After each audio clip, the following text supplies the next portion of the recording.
अचार की चोरी। मुगल सम्राट अकबर अपने दरबार में न्यायप्रियता और बुद्धिमत्ता के लिए प्रसिद्ध थे। उनके दरबार में कई विद्वान और मंत्री थे, लेकिन बीरबल का स्थान सबसे विशेष था। उनकी हाजिर जवाबी और चतुराई अकबर को बहुत पसंद थी। जब भी राज्य में कोई कठिन समस्या आती, बीरबल उसे अपनी सूझबूझ से हल कर देते। कहानी की शुरुआत। एक दिन बादशाह अकबर के दरबार में एक बुजुर्ग महिला रोती हुई पहुंची। उसके चेहरे पर चिंता की लकीरें थीं और आंखों में आंसू भरे हुए थे। उसने सम्राट के सामने आकर हाथ जोड़े और करुण स्वर में बोली, जहांपनाह, मेरे साथ न्याय कीजिए। मेरी मेहनत की कमाई चोरी हो गई है। अकबर को यह सुनकर आश्चर्य हुआ। उन्होंने गहरी आवाज में पूछा, क्या चोरी हुआ है और कैसे हुआ? महिला ने अपनी आंखें पोंछते हुए कहा, हुजूर, मैं बहुत ही गरीब हूँ। अपने गुजर-बसर के लिए अचार बनाकर बेचती हूँ। मैंने महीनों की मेहनत से आम का स्वादिष्ट अचार बनाया था। कल रात में सो गई और सुबह जब उठी तो मेरा सारा अचार गायब था। जरूर किसी ने चोरी की है। अकबर को यह सुनकर गुस्सा आया। उन्होंने घोषणा की, हम अपने राज्य में चोरी नहीं सह सकते। बीरबल, तुम इस मामले को सुलझाओ और दोषी को पकड़ो। बीरबल ने सिर झुकाकर कहा, जो हुक्म, जहांपनाह। बीरबल की चतुराई। बीरबल ने महिला से कुछ सवाल किए। क्या तुम्हें किसी पर शक है? महिला बोली, नहीं हुजूर, लेकिन मुझे यकीन है कि चोर मेरे ही मोहल्ले का कोई व्यक्ति है, क्योंकि बाहर से कोई आता तो मुझे पता चल जाता। बीरबल ने मामले को ध्यान से सुना और विचार करने लगे। फिर उन्होंने पूरे गांव में यह घोषणा करवाई, आज रात सभी गांव वाले दरबार में हाजिर हों और जो चोर होगा वह खुद ही पकड़ा जाएगा। गांव वाले थोड़े डर गए, लेकिन सभी तय समय पर दरबार में पहुंचे। चोर का पर्दाफाश। बीरबल ने गांव वालों को संबोधित किया, हम जानते हैं कि अचार की चोरी इसी गांव के किसी व्यक्ति ने की है। अब हम एक तरीका अपनाएंगे जिससे चोर खुद ही सामने आ जाएगा। उन्होंने सभी गांव वालों को एक एक लकड़ी दी और कहा, यह कोई साधारण लकड़ी नहीं है, यह जादुई लकड़ी है। अगर किसी के हाथ में यह लकड़ी कल तक 1 इंच लंबी हो गई तो वह निर्दोष होगा, लेकिन जिसने चोरी की होगी उसकी लकड़ी छोटी हो जाएगी। गांव वाले इस बात से बहुत हैरान हुए। सभी अपनी लकड़ियां लेकर अपने घर चले गए, लेकिन असली चोर बहुत घबरा गया। उसे लगा कि सच में उसकी लकड़ी छोटी हो जाएगी, इसलिए उसने डर के कारण लकड़ी का 1 इंच काट दिया। अगले दिन सभी लोग दरबार में पहुंचे। बीरबल ने सभी की लकड़ियां जांची और देखा कि एक व्यक्ति की लकड़ी सबसे छोटी थी। उन्होंने मुस्कराते हुए कहा, यही है असली चोर। सच सामने आया।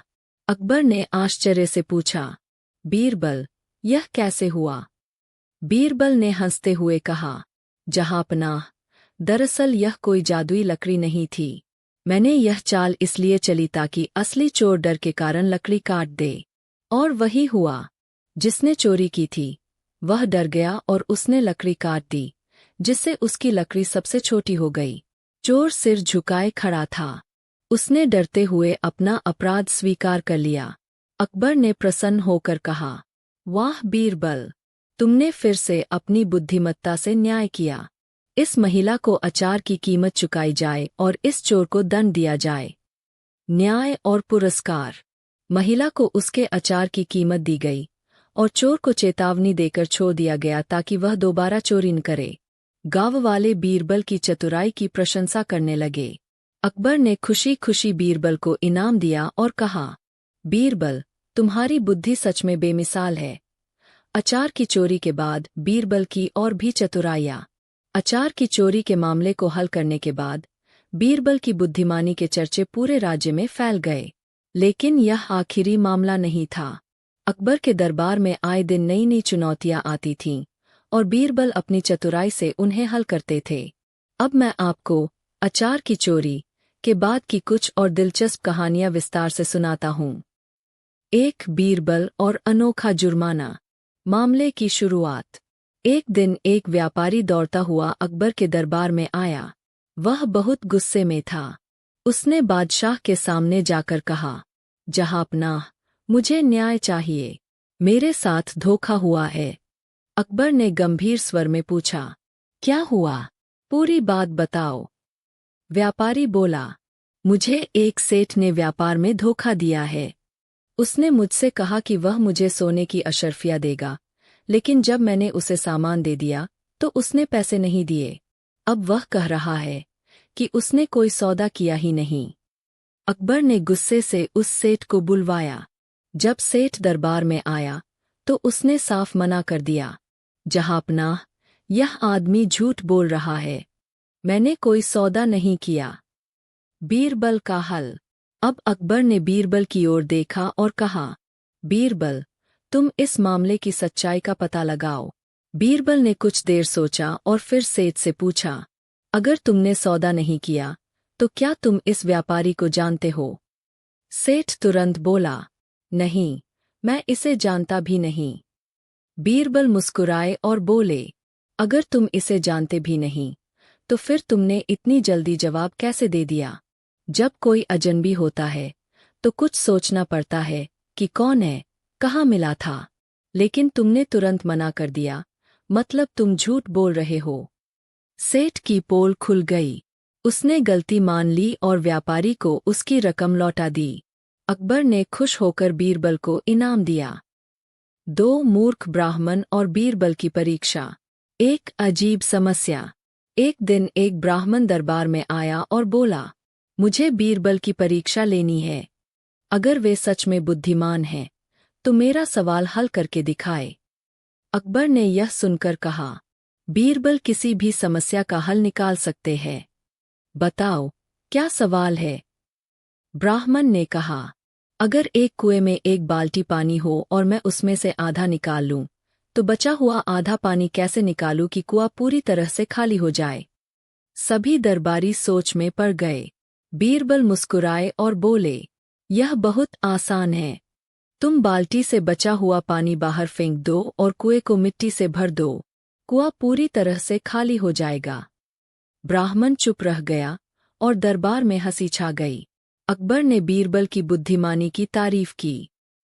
3 आधे आम का सवाल। मंत्री की शर्त। अकबर का एक अन्य मंत्री बीरबल से बहुत जलता था। उसने एक दिन बीरबल को नीचा दिखाने के लिए कहा, बीरबल, अगर तुम सच में सबसे चतुर हो तो इस सवाल का जवाब दो। अगर एक आदमी आधे आम खा ले तो वह कितना आम खाएगा? बीरबल हंसते हुए बोले, यह सवाल गलत है। अगर उसने आधा आम खा लिया तो वह आधा ही खाएगा, पूरा नहीं। दरबार में ठहाके लग गए और मंत्री का चेहरा उतर गया। अकबर ने कहा, बीरबल हमेशा सही जवाब देते हैं। 4 बीरबल की परीक्षा, आग का इम्तिहान। ईर्ष्यालु दरबारी की चाल। अकबर के दरबार में कई लोग बीरबल से ईर्ष्या करते थे। एक दिन कुछ दरबारियों ने मिलकर अकबर से कहा, जहांपनाह, बीरबल बहुत चतुर तो है, लेकिन क्या वे कठिन परीक्षा में पास हो सकते हैं? अकबर ने पूछा, कैसी परीक्षा? दरबारियों ने कहा, अगर बीरबल एक पूरी रात बर्फीली नदी में खड़े रह सकते हैं तो मानेंगे कि वे वास्तव में योग्य है। अकबर ने बीरबल से पूछा, क्या तुम यह कर सकते हो? बीरबल ने सिर झुकाकर कहा, जो हुक्म, जहांपनाह। आग का सहारा। बीरबल ने पूरी रात ठंडी नदी में बिताई और सुबह दरबार में हाजिर हुए। अकबर ने पूछा, तुमने यह कैसे किया? बीरबल ने कहा, मैंने दूर एक दिए की रोशनी देखी और उसे देखकर खुद को गर्म रखने की कल्पना की। ईर्ष्यालु दरबारियों ने कहा, यह तो बेईमानी है। अगर उन्हें आग की गर्मी मिली तो यह परीक्षा सफल। ठीक है, जहांपनाह, पहले हम इन दरबारियों को खाना खिलाते हैं, लेकिन खाना एक ऊंचे महल की छत पर पकाएंगे और नीचे बैठकर उसकी गर्मी का इंतजार करेंगे। दरबारी बोले, ऐसे तो खाना नहीं पकेगा। बीरबल ने जवाब दिया, फिर अगर इतनी दूर की आग खाना नहीं पका सकती तो दिए की रोशनी मुझे गर्म कैसे कर सकती थी? अकबर हंस पड़े और बीरबल को इनाम दिया। इम्माहे, खोया हुआ साम्राज्य। अध्याय 1। भविष्यवाणी का जन्म। सालों पहले एक भव्य साम्राज्य था, इम्माहे। यह कोई साधारण राज्य नहीं था, बल्कि यह ज्ञान, जादू और शक्ति का केंद्र था। यहाँ के लोग रहस्यमय शक्तियों से परिचित थे और उन्होंने अपना जीवन प्रकृति और आध्यात्मिक ऊर्जा को समर्पित कर दिया था।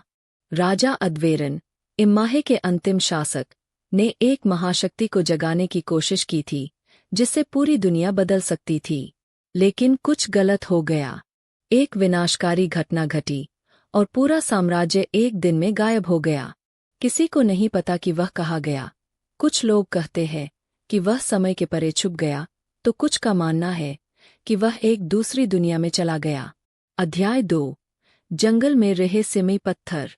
300 साल बाद छोटे से गांव मिराहन में एक 18 वर्षीय लड़का आरिन अपनी दादी के साथ रहता था। वह एक साधारण किसान था, लेकिन उसके सपने बड़े थे।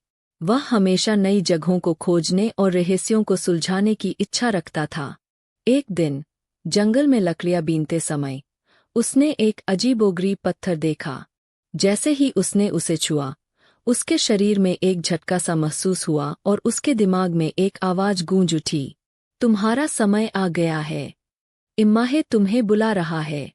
आरिन डरकर पीछे हटा, लेकिन जब उसने अपने हाथ की ओर देखा तो वहां रहस्यमय चिन्ह उभर आए थे।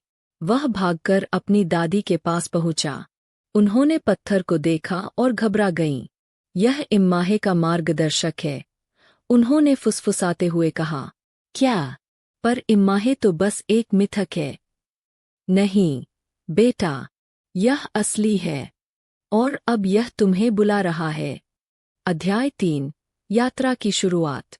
दादी ने बताया कि इम्माहे को खोजने के लिए 4 रक्षकों को ढूंढना होगा, जो 4 तत्वों हवा, जल, अग्नि और पृथ्वी के संरक्षक है। आरिन ने अपनी यात्रा शुरू की। सबसे पहले उसे जाना था रेनारा जंगल, जहां हवा की रक्षक लेरा रहती थी। अध्याय 4, हवा की रक्षक लेरा। रेनारा जंगल में प्रवेश करना आसान नहीं था। यहाँ के पेड़ जीवित लगते थे और हर कदम पर एक नई चुनौती थी। अचानक एक रहस्यमय हवा चली और एक लड़की पेड़ों के ऊपर से कूदती हुई आई। तुम कौन हो? उसने पूछा। मेरा नाम आरिन है, मैं इम्माहे को खोजने आया हूँ। अगर तुम सच्चे हो तो तुम्हें अपनी योग्यता साबित करनी होगी। लेरा ने उसे एक परीक्षा दी। उसे एक जादुई पत्ता लाना था, जो केवल तब मिलता जब हवा शांत होती। आरिन ने बहुत मेहनत की और अंत में उसे पा लिया। ठीक है, लेरा मुस्कुराई, मैं तुम्हारे साथ चलूंगी। अब आरिन के साथ हवा की रक्षक लेरा भी थी। अध्याय 5, जल की गुफा। अगला गंतव्य था नील सागर की गुफाएं, जहां जल का रक्षक केलन रहता था। रास्ते में उन्हें कई मुश्किलों का सामना करना पड़ा। राक्षसी मछलियां, जलभ्रम और एक डूबा हुआ मंदिर। गुफा के अंदर केलन ने आरिन से पूछा, तुम पानी को कैसे समझते हो? आरिन ने कहा, पानी शक्ति भी है और विनाश भी। यह शांत भी है और तूफानी भी। केलन ने मुस्कुराकर कहा, तुमने सही कहा, मैं तुम्हारे साथ चलने को तैयार हूँ। अध्याय 6, अग्नि का पहाड़। तीसरा रक्षक था अग्नि का योद्धा वेरान, जो ज्वालामुखी पर्वत पर रहता था। लेकिन वहां तक पहुंचना आसान नहीं था। वहां लावा के राक्षस रहते थे, जो किसी को भी पास नहीं आने देते थे। आरिन और उसकी टीम ने अपनी ताकत और बुद्धि से रास्ता निकाला और अंततः वेरान को मना लिया। अध्याय 7, पृथ्वी का अभिभावक। अब बचा था आखिरी रक्षक, पृथ्वी का संरक्षक, जैनोस। यह सबसे कठिन परीक्षा थी। जैनोस को विश्वास नहीं था कि इम्माहे को बचाया जा सकता है। आरिन को अपनी ईमानदारी और साहस से उसे मनाना पड़ा। आखिरकार जैनोस भी तैयार हो गया। अध्याय 8, इम्माहे का दरवाजा। चारों रक्षकों के साथ आरिन अब इम्माहे के द्वार तक पहुंचा। यह कोई साधारण द्वार नहीं था, यह समय का द्वार था। जब उन्होंने मिलकर उसे खोला तो एक अद्भुत दृश्य सामने था। इम्माहे का साम्राज्य, वैसा ही जैसा सदियों पहले था। लेकिन वहां कुछ गलत था। राजा अद्वेरन अब भी जीवित था और उसने इम्माहे को अपनी मर्जी से बंदी बना रखा था। अध्याय 9, अंतिम युद्ध। आरिन और उसके साथी राजा अद्वेरन से लड़े। यह लड़ाई सिर्फ तलवारों से नहीं थी, यह लड़ाई थी आध्यात्मिक शक्ति और सच्चाई की। आखिरकार आरिन ने अपनी सूझबूझ और दोस्तों की मदद से राजा अद्वेरन को हराया। इम्माहे फिर से आजाद हो गया। अध्याय 10 नया युग। अब इम्माहे फिर से इस दुनिया में आ गया था। आरिन को इसका नया संरक्षक बनाया गया। अब से इम्माहे फिर कभी नहीं खोएगा, उसने कहा। गोल्डन कोइन का रहस्य। अकबर की असमंजस। सम्राट अकबर का दरबार हर समय ज्ञान, समझ और न्याय की आवाज से गूंजता रहता था। लेकिन एक दिन अकबर अपने महल में गंभीर मुद्रा में बैठे थे। उनकी आंखों में किसी चिंता का संकेत था। बीरबल, जो अकबर के प्रिय मंत्री और सलाहकार थे, ने यह महसूस किया और बिना समय गवाए दरबार में गए। महाराज, आप इतने चिंतित क्यों हैं? बीरबल ने अकबर से पूछा। अकबर ने एक गहरी सांस ली और बोले, बीरबल, यह राज्य और शासन की व्यवस्थाएं कभी कभी मुझे उलझा देती है। मैं हर दिन प्रजा के भले के लिए काम करता हूँ, लेकिन एक समस्या है जो मुझे परेशान करती है।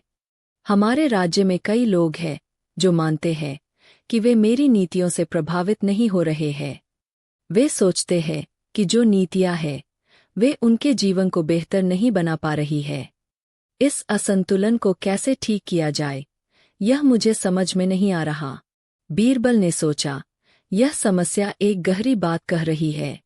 अगर कोई व्यवस्था काम नहीं कर रही, तो इसका मतलब है कि कहीं कुछ न कुछ चूक जरूर हो रही है। उन्होंने अकबर से कहा, महाराज, मुझे इस बारे में गहराई से सोचने और कुछ समय देने का अवसर दें। मैं इस समस्या का हल जरूर ढूंढूंगा। अकबर ने कहा, मुझे पूरा विश्वास है बीरबल, तुम इस समस्या का समाधान ढूंढ सकोगे। बीरबल का अनोखा प्रयोग। बीरबल ने राज्य भर में भ्रमण करने का निर्णय लिया। वे गांव-गांव, कस्बों और शहरों में गए और लोगों से उनकी समस्याएं सुनी। एक दिन वे एक छोटे से गांव में पहुंचे, जहां के लोग काफी परेशान थे। गांव के मुखिया ने बीरबल से कहा, महाराज, हम यहाँ बहुत मेहनत करते हैं, लेकिन हमें कभी भी सही मूल्य नहीं मिलता। हमारी फसलें अच्छी होती है, लेकिन उन्हें बेचने पर हमें उस कीमत के बदले बहुत कम मिलता है। इससे हमारी स्थिति नहीं सुधर पाती। हम अगर थोड़ा और लाभ कमाने की कोशिश करते हैं, तो प्रशासन हमें अवैध मानता है। बीरबल ने गहरी सोच में डूबते हुए कहा, आपकी समस्या गंभीर है, लेकिन क्या आप मानते हैं कि केवल बाजार और प्रशासन इसका कारण है? मुखिया थोड़ी देर चुप रहा, फिर बोला, महाराज, मैं समझता हूं कि हम अपनी समस्याओं के लिए जिम्मेदार भी हो सकते हैं, लेकिन क्या कोई तरीका है जिससे हम अपनी मेहनत का सही मूल्य पा सकें? बीरबल मुस्कराए और कहा, मैं आपके साथ एक प्रयोग करना चाहता हूं। आप इसको ध्यान से देखें और फिर हम इसे पूरी तरह से समझ पाएंगे। इसके बाद बीरबल ने गांव के पास एक बड़ा सा पेड़ ढूंढा और उसके नीचे एक बड़ा सा पत्थर रखा। उन्होंने गांव वालों से कहा, यह पत्थर हमारे राज्य का प्रतीक है और यह बताता है कि हम प्रत्येक वस्तु की सही कीमत का मूल्यांकन कैसे करते हैं। अब मैं इसे एक प्रयोग के रूप में प्रस्तुत करता हूँ। मैं यहाँ पर एक सोने का सिक्का रखता हूँ, और जो व्यक्ति इस सिक्के को सबसे पहले देखेगा, वह बताएगा कि इसे क्या कीमत दी जानी चाहिए। गांव के लोग उत्सुक हो गए और एक-एक करके उन्होंने सोने के सिक्के को देखा। पहले व्यक्ति ने कहा, यह बहुत कीमती है, इसे बाजार में बहुत महंगा बेचा जाएगा। दूसरे व्यक्ति ने कहा, नहीं, यह केवल उस समय के हिसाब से मूल्यवान होगा जब इसे सही जगह पर रखा जाए। एक और व्यक्ति ने कहा, अगर इसे सही उपयोग के लिए रखा जाए तो इसकी कीमत और बढ़ सकती है।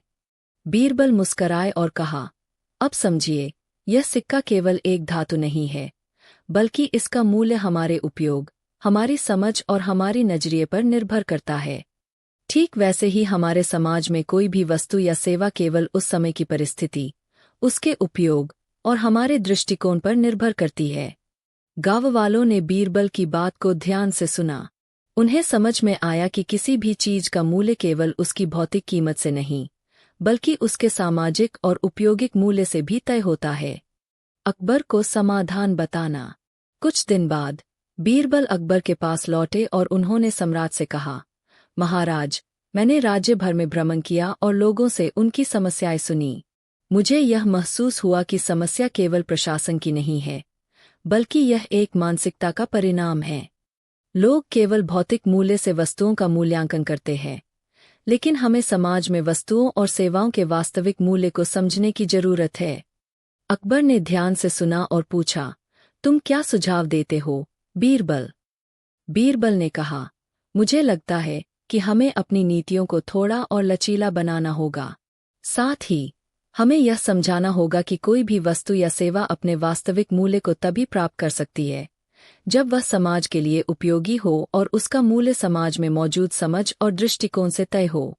हमें समाज में जागरूकता फैलानी होगी कि मूल्य केवल भौतिक वस्तुओं से नहीं, बल्कि समाज में उनके योगदान और उपयोगिता से निर्धारित होता है। अकबर ने सोचा और कहा, तुम सही कह रहे हो, बीरबल। हमें यह सुनिश्चित करना होगा कि हम केवल वस्तु की कीमत नहीं, बल्कि उसके सामाजिक मूल्य को भी महत्व दें। राज्य में बदलाव। अकबर ने बीरबल के सुझावों को स्वीकार किया और राज्य में कुछ महत्वपूर्ण बदलाव किए। उन्होंने अपने अधिकारियों से कहा कि वे न केवल कानून और नियमों को लागू करें, बल्कि उन्हें यह सुनिश्चित करना होगा कि प्रजा की समस्याओं का समाधान सामाजिक दृष्टिकोण से किया जाए। साथ ही समाज में यह समझ फैलाने के लिए एक विशेष अभियान शुरू किया गया कि किसी भी वस्तु का मूल्य केवल उसके भौतिक गुणों पर निर्भर नहीं करता, बल्कि उसके समाज में योगदान और उपयोगिता पर भी निर्भर करता है। समय के साथ राज्य में प्रजा की स्थिति में सुधार होने लगा। गांव वाले अब अपनी मेहनत का सही मूल्य प्राप्त कर रहे थे और प्रशासन को भी समाज की वास्तविक समस्याओं को समझने का अवसर मिला। अकबर ने एक दिन बीरबल से पूछा, बीरबल, तुम्हारे उपायों का क्या परिणाम रहा? बीरबल मुस्कराए और बोले, महाराज, अब लोग समझने लगे हैं कि किसी चीज का असली मूल्य केवल उसके भौतिक गुणों से नहीं, बल्कि उसके सामाजिक और उपयोगी योगदान से भी निर्धारित होता है। राज्य में संतुलन अब धीरे धीरे कायम हो रहा है। अकबर ने संतुष्टि से कहा, तुमने बहुत अच्छा काम किया, बीरबल। तुम्हारी चतुराई ने राज्य में शांति और संतुलन स्थापित किया। चतुराई का असली मूल्य। अकबर की चिंता। सम्राट अकबर अपने दरबार में बैठकर अक्सर प्रजा की भलाई और शासन के सुधारों के बारे में सोचते रहते थे। एक दिन दरबार में अकबर का चेहरा बहुत ही गंभीर था। वे कुछ सोचते हुए खिड़की से बाहर देख रहे थे। बीरबल, जो अकबर के सबसे विश्वासपात्र मंत्री थे, ने यह देखा और तुरंत दरबार में आकर कहा, महाराज, आप इतने चिंतित क्यों हैं? अकबर ने गहरी सांस ली और कहा, बीरबल, यह राज्य की नीतियां ठीक से काम नहीं कर रही है। लोग खुश नहीं हैं और प्रजा की असंतुष्टि बढ़ती जा रही है। मैंने कोशिश की है कि राज्य की व्यवस्था को बेहतर बनाऊं, लेकिन अब मुझे यह समझ में नहीं आ रहा कि हम क्या करें। हमें एक ऐसा समाधान चाहिए जिससे हम प्रजा के विश्वास को फिर से जीत सकें। बीरबल ने अकबर की बातों को ध्यान से सुना और फिर कहा, महाराज, समस्याएं आती है, लेकिन उनका समाधान भी हमें ढूंढना होता है। आपको घबराने की जरूरत नहीं है। मैं इस समस्या का हल ढूंढ लूंगा, लेकिन मुझे थोड़ा समय दीजिए। अकबर ने विश्वास से कहा, बीरबल, मुझे पूरा यकीन है कि तुम इसका हल जरूर निकाल पाओगे। तुम शुरू करो और जो भी उपाय तुम्हें उचित लगे वह अपनाओ। बीरबल का परीक्षण। बीरबल ने राज्य के विभिन्न हिस्सों का दौरा करने का निर्णय लिया। वे गांव-गांव और शहर-शहर गए और लोगों से उनके दुख दर्द और समस्याएं सुनी। एक दिन बीरबल एक छोटे से गांव में पहुंचे, जहां लोग बेहद परेशान थे। गांव के प्रधान ने बीरबल से कहा, महाराज, हमारी हालत बहुत खराब हो गई है। हम मेहनत से काम करते हैं, लेकिन फिर भी हमारी समस्याएं हल नहीं हो पातीं। जो भी कार्य हम करते हैं, उसका सही मूल्य हमें नहीं मिलता। अधिकारियों की मनमानी और उनकी तानाशाही से हम दुखी हैं। बीरबल ने गांव के प्रधान की बातों को ध्यान से सुना और फिर कहा, आपकी समस्या मुझे समझ में आई, लेकिन यह समस्या केवल आपकी ही नहीं है, बल्कि राज्य के बहुत से हिस्सों में यह देखने को मिल रही है। क्या आप यह मानते हैं कि किसी कार्य का सही मूल्य तभी दिया जाता है जब हम उसे सही तरीके से समझें और उसे सही संदर्भ में परखें? गांव के प्रधान ने सोचा, आपका क्या मतलब है, महाराज? बीरबल मुस्कराए और कहा, हम किसी भी चीज का मूल्य तभी सही तरीके से पहचान सकते हैं जब हम उसे पूरी तरह से समझें। जैसे, अगर हम एक साधारण वस्तु को ही गलत तरीके से देखें या बिना समझे, तो हम उसकी असली कीमत नहीं जान पाएंगे। इसी तरह शासन की नीतियां भी तभी प्रभावी हो सकती है जब हम उन्हें सही तरीके से समझें और लागू करें। गांव के प्रधान ने सिर झुका लिया और कहा, महाराज, आपकी बात समझी, लेकिन हमारे लिए इस समय सबसे बड़ी समस्या प्रशासन की तानाशाही है। बीरबल ने कहा, चिंता मत करो, मैं इसका हल ढूंढ लूंगा। और बीरबल ने वहां से लौटकर अकबर से मिलने का निर्णय लिया। अकबर का फैसला। बीरबल अकबर के पास लौटे और उन्होंने सम्राट से कहा, महाराज, राज्य में एक बड़ी समस्या है।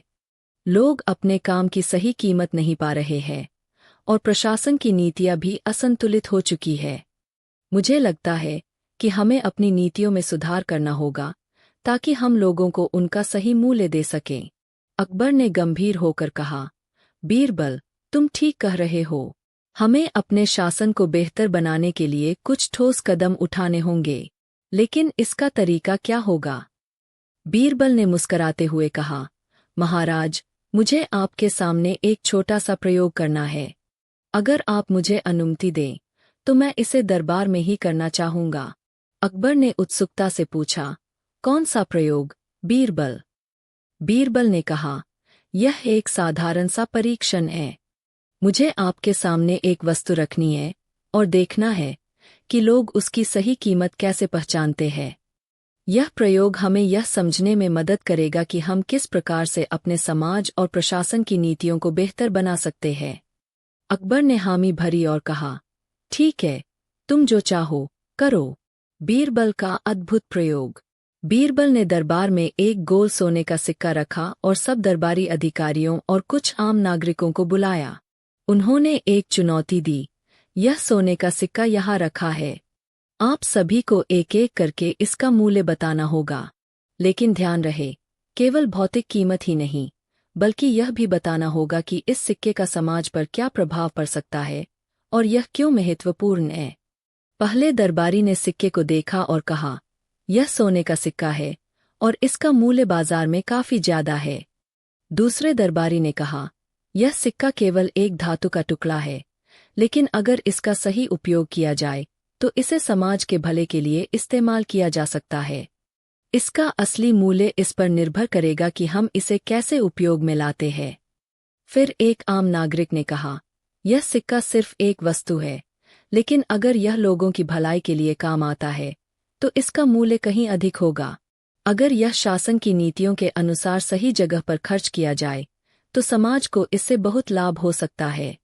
सभी ने इस पर विचार किया और बीरबल ने मुस्कराते हुए कहा, अब आप सभी ने सही मूल्य की पहचान की है। इसका मूल्य केवल इसकी भौतिक कीमत पर निर्भर नहीं करता, बल्कि यह इस पर भी निर्भर करता है कि इसे किस उद्देश्य के लिए और किस तरह से इस्तेमाल किया जाता है। ठीक इसी प्रकार समाज में किसी वस्तु, सेवा या नीतियों का मूल्य तब तक नहीं पहचाना जा सकता जब तक कि उसे पूरी तरह से समझा न जाए। अकबर ने बीरबल की बातों को ध्यान से सुना और कहा, बीरबल, तुम सही कहते हो। यह सिक्का केवल एक प्रतीक था, लेकिन जो ज्ञान तुमने हमें दिया वह अनमोल है। हमें अपनी नीतियों और योजनाओं को केवल उनके भौतिक प्रभाव से नहीं, बल्कि उनके सामाजिक और मानसिक प्रभाव से भी परखना होगा। राज्य में सुधार और संतुलन। अकबर ने बीरबल की सलाह को गंभीरता से लिया और राज्य में सुधार करने की योजना बनाई। उन्होंने अपने अधिकारियों से कहा कि वे न केवल कानूनों को लागू करें, बल्कि प्रजा की भलाई के लिए समझदारी से काम करें। इसके बाद राज्य में एक जागरूकता अभियान चलाया गया, जिसमें लोगों को यह बताया गया कि किसी भी वस्तु या नीति का मूल्य केवल उसकी भौतिक कीमत पर निर्भर नहीं होता, बल्कि यह उस वस्तु या नीति के समाज पर पड़ने वाले प्रभाव पर भी निर्भर करता है। समय के साथ राज्य में संतुलन स्थापित हुआ। लोग अपनी मेहनत का उचित मूल्य पाने लगे और प्रशासन भी प्रजा की जरूरतों को समझने में सक्षम हुआ। लोग अब समझने लगे थे कि किसी भी वस्तु का मूल्य उसके भौतिक गुणों से नहीं, बल्कि समाज पर उसके प्रभाव से भी निर्धारित होता है। अकबर ने एक दिन बीरबल से कहा, बीरबल, तुमने जो तरीका अपनाया वह बहुत प्रभावी रहा। राज्य में संतुलन और शांति स्थापित हुई। मैं तुम्हारा आभारी हूँ। बीरबल मुस्कराए और कहा, महाराज, यह सब आपके समझदार नेतृत्व और सही दिशा निर्देशों के कारण ही संभव हुआ। कीमत का पैमाना। भाग 1। अकबर का निर्णय। सम्राट अकबर का दरबार हमेशा ज्ञान, समझ और नीतियों के तर्क से भरा रहता था।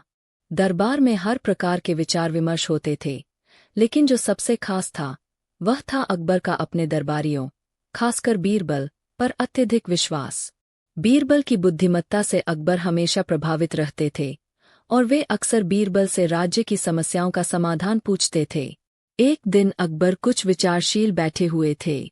उनकी आंखों में गहरी सोच थी और वे कुछ सोच रहे थे। बीरबल ने देखा कि महाराज कुछ परेशान हैं। वे अकबर के पास गए और पूछा, महाराज, आप इतने चिंतित क्यों हैं? अकबर ने धीरे से कहा, बीरबल, मुझे लगता है कि मैं अपनी प्रजा को ठीक से न्याय नहीं दे पा रहा हूँ। हमारी राज्य व्यवस्था में एक असंतुलन सा आ गया है। कुछ लोग बहुत खुश हैं, जबकि अन्य शिकायत करते हैं कि वे न्याय नहीं पा रहे। मुझे लगता है कि हमारी नीतियों में कोई कमी हो सकती है। बीरबल ने अकबर की चिंता को ध्यान से सुना और कहा, महाराज, आपकी चिंता बिल्कुल सही है, लेकिन यह समस्या केवल आपके शासन से जुड़ी नहीं है। यह समस्या हर शासक को आती है। अगर आप मुझे थोड़े समय का अवसर दें, तो मैं इस समस्या का समाधान ढूंढने की कोशिश करूंगा। अकबर ने कहा, बीरबल, मुझे पूरा विश्वास है कि तुम इस समस्या का समाधान ढूंढ सकोगे। मैं तुम्हें पूरा समय देता हूँ। भाग 2। बीरबल का राज्य दौरा। बीरबल ने अकबर के आदेश के बाद राज्य के विभिन्न हिस्सों का दौरा करना शुरू किया। वह गांवों, कस्बों और शहरों में गए और लोगों से उनके अनुभव और समस्याएं सुनी। एक दिन बीरबल एक छोटे से गांव में पहुंचे, जहां के लोग परेशान थे। गांव के एक बुजुर्ग किसान ने बीरबल से कहा, महाराज, हम लोग दिन रात मेहनत करते हैं, लेकिन हमें इसका सही मूल्य नहीं मिलता।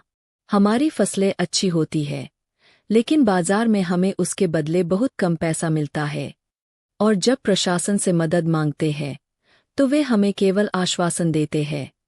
हमारी मेहनत का सही मूल्य हमें नहीं मिलता।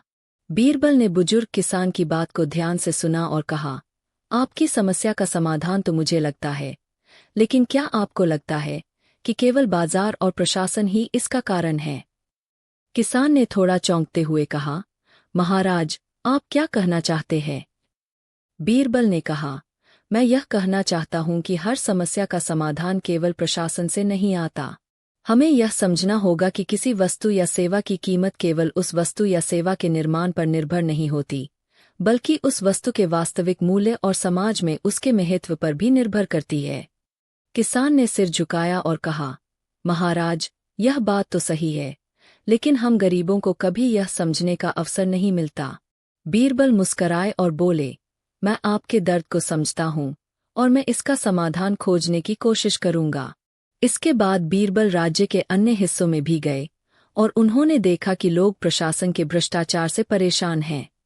अधिकारियों की मनमानी और अनियमितताओं के कारण लोग न्याय की उम्मीद खो चुके थे। बीरबल ने सोचा कि यह केवल प्रशासन का दोष नहीं था, बल्कि इसके पीछे एक गहरी समस्या थी, जो समाज के विभिन्न हिस्सों में व्याप्त थी। भाग 3। बीरबल का समाधान। बीरबल ने राज्य के दौरे के बाद अकबर से मिलने का निर्णय लिया। दरबार में अकबर ने बीरबल से पूछा, बीरबल, तुमने राज्य के विभिन्न हिस्सों का दौरा किया है, क्या तुम्हें कोई समाधान मिला? बीरबल ने ध्यान से अकबर की बात सुनी और कहा, महाराज, राज्य में असंतुलन का कारण केवल प्रशासन या प्रजा की स्थिति नहीं है, बल्कि यह समस्या हमारे समाज के मूल्यों और कीमत के बारे में हमारी सोच से जुड़ी हुई है। हमें यह समझना होगा कि किसी वस्तु या सेवा का मूल्य केवल उसके उत्पादन पर निर्भर नहीं करता, बल्कि उसके उपयोग और समाज में उसके महत्व पर भी निर्भर करता है। अकबर ने ध्यान से पूछा, तुम क्या सुझाव देते हो, बीरबल? बीरबल ने उत्तर दिया, मुझे लगता है कि हमें प्रशासन में कुछ बदलाव लाने होंगे। अधिकारियों को अपनी जिम्मेदारियों के प्रति अधिक संवेदनशील बनाना होगा। साथ ही हमें अपनी प्रजा को यह समझाना होगा कि हर वस्तु या सेवा का मूल्य केवल उसकी उत्पादन लागत से नहीं, बल्कि उसके उपयोगिता, समाज में उसके महत्व और उसके सकारात्मक प्रभाव से भी निर्धारित होता है। अकबर ने गहरी सोच में डूबकर कहा, तुम सही कह रहे हो, बीरबल। यह तो एक नई दृष्टि है। हम प्रशासन की नीतियों में लचीलापन लाएंगे ताकि जनता को भी न्याय मिल सके। साथ ही हमें समाज में कीमत और मूल्य को लेकर जागरूकता फैलानी होगी। भाग 4 राज्य में सुधार। अकबर ने बीरबल के सुझावों को स्वीकार किया और राज्य की नीति में सुधार करने का आदेश दिया। उन्होंने अधिकारियों को यह निर्देश दिया कि वे प्रजा के साथ संवेदनशीलता से पेश आएं और उनकी समस्याओं का समाधान करें। इसके साथ ही अकबर ने एक विशेष समिति का गठन किया, जिसका उद्देश्य समाज में कीमत और मूल्य को लेकर जागरूकता फैलाना था। समिति ने लोगों को यह समझाया कि किसी भी वस्तु का मूल्य केवल उसकी निर्माण लागत से नहीं, बल्कि उसके समाज में उपयोगिता, उसके योगदान और उसके प्रभाव के आधार पर भी निर्धारित होता है। धीरे धीरे लोगों ने यह समझना शुरू किया और उन्होंने अपनी मेहनत का सही मूल्य पहचाना। अकबर ने प्रशासन के अधिकारियों से कहा, आपका काम केवल कानून लागू करना नहीं है, बल्कि यह सुनिश्चित करना है कि लोग सही मूल्य के साथ अपने काम और उत्पादों का आदान प्रदान करें। हमें प्रजा के हितों को समझते हुए नीतियां बनानी होंगी। समय के साथ राज्य में संतुलन स्थापित हो गया। प्रजा खुश थी, प्रशासन अधिक उत्तरदायी हो गया और समाज में कीमत और मूल्य को लेकर जागरूकता फैल गई। लोग अब अपनी मेहनत का उचित मूल्य पा रहे थे और समाज में एक नई जागरूकता का जन्म हुआ था। बीरबल की चतुराई से बचा किसान। एक दिन एक गरीब किसान रोता हुआ दरबार में आया और अकबर के सामने अपनी व्यथा सुनाई। उसने कहा, महाराज, मेरे पड़ोसी ने मेरी जमीन हड़प ली है और कहता है कि यह उसकी है। आप न्याय करें। अकबर ने दोनों पक्षों की बातें सुनी और फैसला करने से पहले बीरबल से राय मांगी। बीरबल ने दोनों व्यक्तियों को ध्यान से देखा और कहा, महाराज, सच्चाई का पता लगाने के लिए हमें खेत को बुलाना होगा। अकबर और दरबारियों को यह सुनकर बड़ा आश्चर्य हुआ, लेकिन बीरबल ने कहा, हम खेत से पूछेंगे कि उसका असली मालिक कौन है। बीरबल ने दोनों व्यक्तियों को खेत पर चलने के लिए कहा।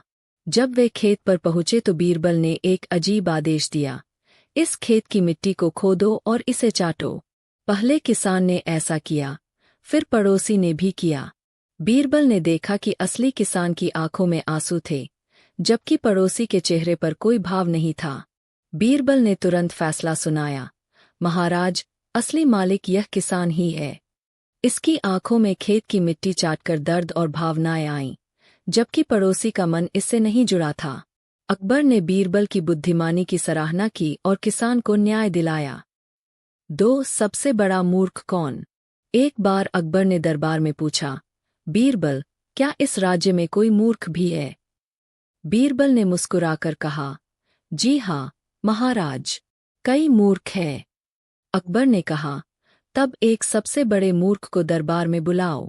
बीरबल ने अगले दिन एक व्यक्ति को दरबार में बुलवाया, जो सिर पर भारी गठरी रखे हुए था। अकबर ने पूछा, यह व्यक्ति क्यों मूर्ख है।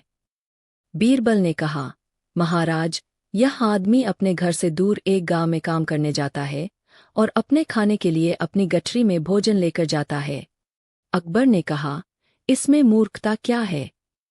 बीरबल ने उत्तर दिया, महाराज, यह व्यक्ति खाने के लिए रोटियां और सब्जियां गठरी में रखता है, लेकिन यह भूल जाता है कि यदि वह गांव में ही भोजन खरीद ले तो उसे इतनी भारी गठरी उठाने की जरूरत नहीं होगी। अकबर हंस पड़े और बोले, वास्तव में यह आदमी मूर्ख है। 3-4 मूर्ख कौन। एक दिन अकबर ने बीरबल से कहा, बीरबल, मैं दरबार में 4 सबसे बड़े मूर्खों को देखना चाहता हूँ। बीरबल ने कुछ दिन बाद 4 लोगों को दरबार में बुलवाया। पहला मूर्ख। पहला व्यक्ति एक टोकरा लेकर आया था, जिसमें सूखी पत्तियां भरी थीं। अकबर ने पूछा, तुम क्यों मूर्ख हो।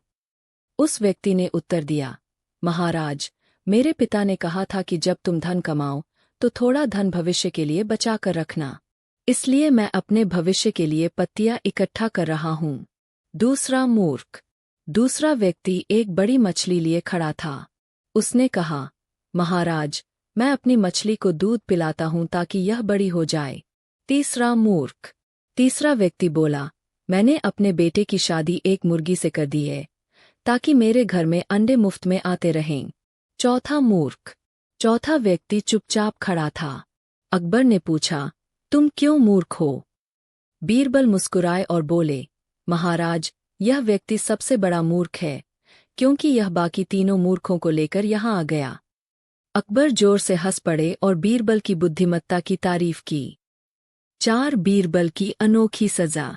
एक बार अकबर ने बीरबल से पूछा, बीरबल, यदि किसी व्यक्ति ने गलती की हो तो उसे सबसे विचित्र सजा क्या दी जा सकती है? बीरबल ने उत्तर दिया, महाराज, सबसे विचित्र सजा होगी कि व्यक्ति को अपनी ही गलती का एहसास कराया जाए।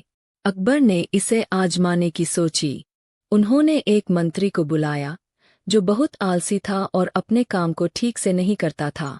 बीरबल ने उस मंत्री से कहा, आज से तुम्हारा काम सिर्फ यह देखना होगा कि सूरज कब उगता और कब अस्त होता है। तुम्हें दिन भर केवल सूरज को देखना होगा।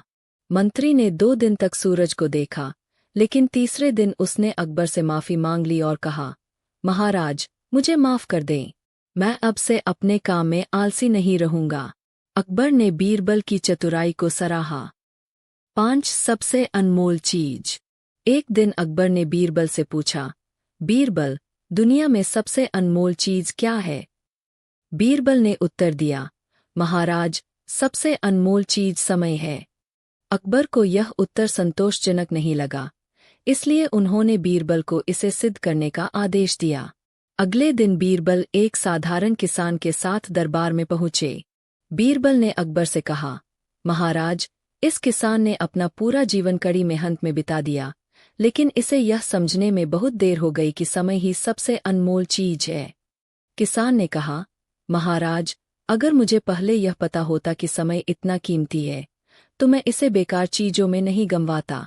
अकबर को अब बीरबल की बात समझ में आ गई और उन्होंने मान लिया कि समय ही सबसे अनमोल चीज है। 6 सबसे अजीब सवाल का जवाब। एक दिन अकबर ने बीरबल से पूछा, बीरबल, क्या तुम मुझे यह बता सकते हो कि इस दुनिया में कितने तारे हैं? बीरबल मुस्कुराए और बोले, महाराज, यह सवाल थोड़ा कठिन है, लेकिन मैं आपको इसका जवाब दे सकता हूँ। बीरबल ने एक भेड़ को दरबार में मंगवाया और कहा, महाराज, इस भेड़ के शरीर पर जितने बाल हैं, उतने ही तारे आकाश में हैं। अकबर ने हंसकर कहा, बीरबल, यह तो कोई प्रमाणित तरीका नहीं हुआ। बीरबल मुस्कुराकर बोले, महाराज, यदि आपको यकीन नहीं हो तो आप खुद गिन सकते हैं। अकबर और दरबारी हंस पड़े और बीरबल की हाजिर जवाबी की प्रशंसा की। 7 कौन ज्यादा झूठ बोलता है? एक दिन अकबर ने बीरबल से पूछा, बीरबल, इस दुनिया में सबसे ज्यादा झूठ कौन बोलता है? बीरबल ने उत्तर दिया, महाराज, सबसे ज्यादा झूठ मछुआरे बोलते हैं। अकबर को यह सुनकर आश्चर्य हुआ और उन्होंने कारण पूछा। बीरबल ने कहा, महाराज, जब मछुआरे मछली पकड़ने जाते हैं और खाली हाथ लौटते हैं तो वे हमेशा कहते हैं कि बहुत बड़ी मछली फंस गई थी, लेकिन हाथ से छूट गई। यह उनकी आदत होती है। अकबर ने हंसते हुए कहा, तुम सच कहते हो, बीरबल। 8 अनोखी शर्त। अकबर और बीरबल के बीच अक्सर मजेदार शर्तें लगती थीं। एक दिन अकबर ने बीरबल से कहा, बीरबल, मैं चाहता हूं कि तुम ऐसा काम करो जिससे मैं नाखुश भी हो जाऊं और खुश भी हो जाऊं। बीरबल ने कुछ सोचा और एक पर्ची पर कुछ लिखा। उन्होंने अकबर को वह पर्ची दी। अकबर ने पढ़ा, यह समय भी बीत जाएगा। अकबर पहले उदास हुए, फिर मुस्कुराए और बोले, बीरबल, तुमने फिर से अपनी चतुराई साबित कर दी। 9 3 प्रश्नों का उत्तर। एक दिन अकबर ने बीरबल से 3 प्रश्न पूछे। 1 दुनिया में सबसे बड़ा सत्य क्या है? 2 सबसे झूठी बात क्या है? 3 सबसे मीठी चीज क्या है? बीरबल ने उत्तर दिया, 1 सबसे बड़ा सत्य मृत्यु है, क्योंकि इसे कोई नकार नहीं सकता। 2 सबसे बड़ा झूठ यह है कि लोग कहते हैं, मैं कल करूंगा, लेकिन वे कल कभी नहीं करते। 3 सबसे मीठी चीज अच्छी बोली है, क्योंकि यह दुश्मन को भी मित्र बना सकती है। अकबर को यह उत्तर बहुत पसंद आया। 10 घमंडी मंत्री की सजा। अकबर के दरबार में एक मंत्री था जो बहुत घमंडी था। वह हमेशा कहता था, मैं सबसे बुद्धिमान हूँ। एक दिन अकबर ने बीरबल से कहा, इस मंत्री को ऐसा सबक सिखाओ कि इसका घमंड टूट जाए। बीरबल ने मंत्री से पूछा, मंत्री जी, क्या आप बता सकते हैं कि यह संसार किसके कारण चलता है? मंत्री ने उत्तर दिया, मेरे कारण, क्योंकि मैं सबसे समझदार हूँ। बीरबल ने कहा, ठीक है, तो यदि आप 1 महीने तक काम न करें तो देखते हैं कि दुनिया रुकती है या नहीं। मंत्री ने ऐसा किया, लेकिन दुनिया वैसी ही चलती रही। मंत्री को अपनी गलती का एहसास हुआ और उसने घमंड छोड़ दिया। 11 मूर्ख का उपहार। एक बार एक मूर्ख व्यक्ति बीरबल के पास आया और बोला, मैंने सुना है कि आप बहुत बुद्धिमान हैं। मैं आपको एक उपहार देना चाहता हूँ। उसने बीरबल को एक खाली डिब्बा दिया। बीरबल ने पूछा, इसमें क्या है? मूर्ख व्यक्ति ने उत्तर दिया, महाराज, इसमें वह सब कुछ है जो मुझे आता है। बीरबल ने हंसकर कहा, तो इसमें कुछ भी नहीं है। मूर्ख व्यक्ति ने सिर झुका लिया और सभी हंस पड़े। 12 बीरबल की न्यायप्रियता। एक बार 2 व्यापारी अकबर के दरबार में पहुंचे। दोनों ने दावा किया कि एक बहुमूल्य हार उनका है। अकबर ने बीरबल से न्याय करने को कहा। बीरबल ने कहा, इस हार को कुछ दिनों के लिए एक संदूक में बंद कर दिया जाए। जिसे सबसे अधिक बेचैनी होगी वही असली मालिक होगा। कुछ दिनों बाद एक व्यापारी बहुत बेचैन हुआ। बीरबल ने हार उसे दिलवा दिया। अकबर ने कहा, बीरबल, तुम्हारी बुद्धिमानी बेजोड़ है। 13 सबसे ईमानदार व्यक्ति। एक दिन अकबर ने बीरबल से कहा, मुझे राज्य का सबसे ईमानदार व्यक्ति दिखाओ। बीरबल ने एक किसान को दरबार में बुलाया। अकबर ने पूछा, तुम ही सबसे ईमानदार क्यों हो? किसान ने उत्तर दिया, महाराज, जब मेरे पास कुछ नहीं था तब भी मैंने मेहनत की और चोरी नहीं की। अकबर ने उसकी ईमानदारी की सराहना की। 14 अकबर की परीक्षा। अकबर ने बीरबल से कहा, यदि तुम सच में बुद्धिमान हो तो बिना कुछ बोले मुझे हंसा कर दिखाओ। बीरबल मुस्कुराए और एक छोटी सी बिल्ली लेकर आए। उन्होंने बिल्ली के सिर पर हल्का सा पंख रख दिया। बिल्ली ने तुरंत पंख को पकड़ने की कोशिश की, जिससे उसकी हरकतें बहुत मज़ेदार लगने लगीं। अकबर हंस पड़े और बोले, बीरबल, तुम कमाल के हो। 15 बीरबल की चतुराई। एक बार एक व्यापारी ने अकबर से शिकायत की कि उसका सोना चोरी हो गया है। बीरबल ने सभी नौकरों को एक एक छड़ी दी और कहा, जिसने चोरी की होगी उसकी छड़ी कल तक 1 इंच लंबी हो जाएगी। अगले दिन एक नौकर की छड़ी छोटी निकली। बीरबल ने कहा, यह ही चोर है, क्योंकि इसने डर के मारे अपनी छड़ी को थोड़ा काट दिया। अकबर ने बीरबल की प्रशंसा की और चोर को दंड दिया। 16 सबसे बुद्धिमान कौन। एक दिन अकबर के दरबार में 2 व्यक्ति आए। दोनों दावा कर रहे थे कि वे राज्य के सबसे बुद्धिमान व्यक्ति हैं। अकबर ने बीरबल से कहा, इन दोनों में से कौन अधिक बुद्धिमान है, यह पता लगाओ।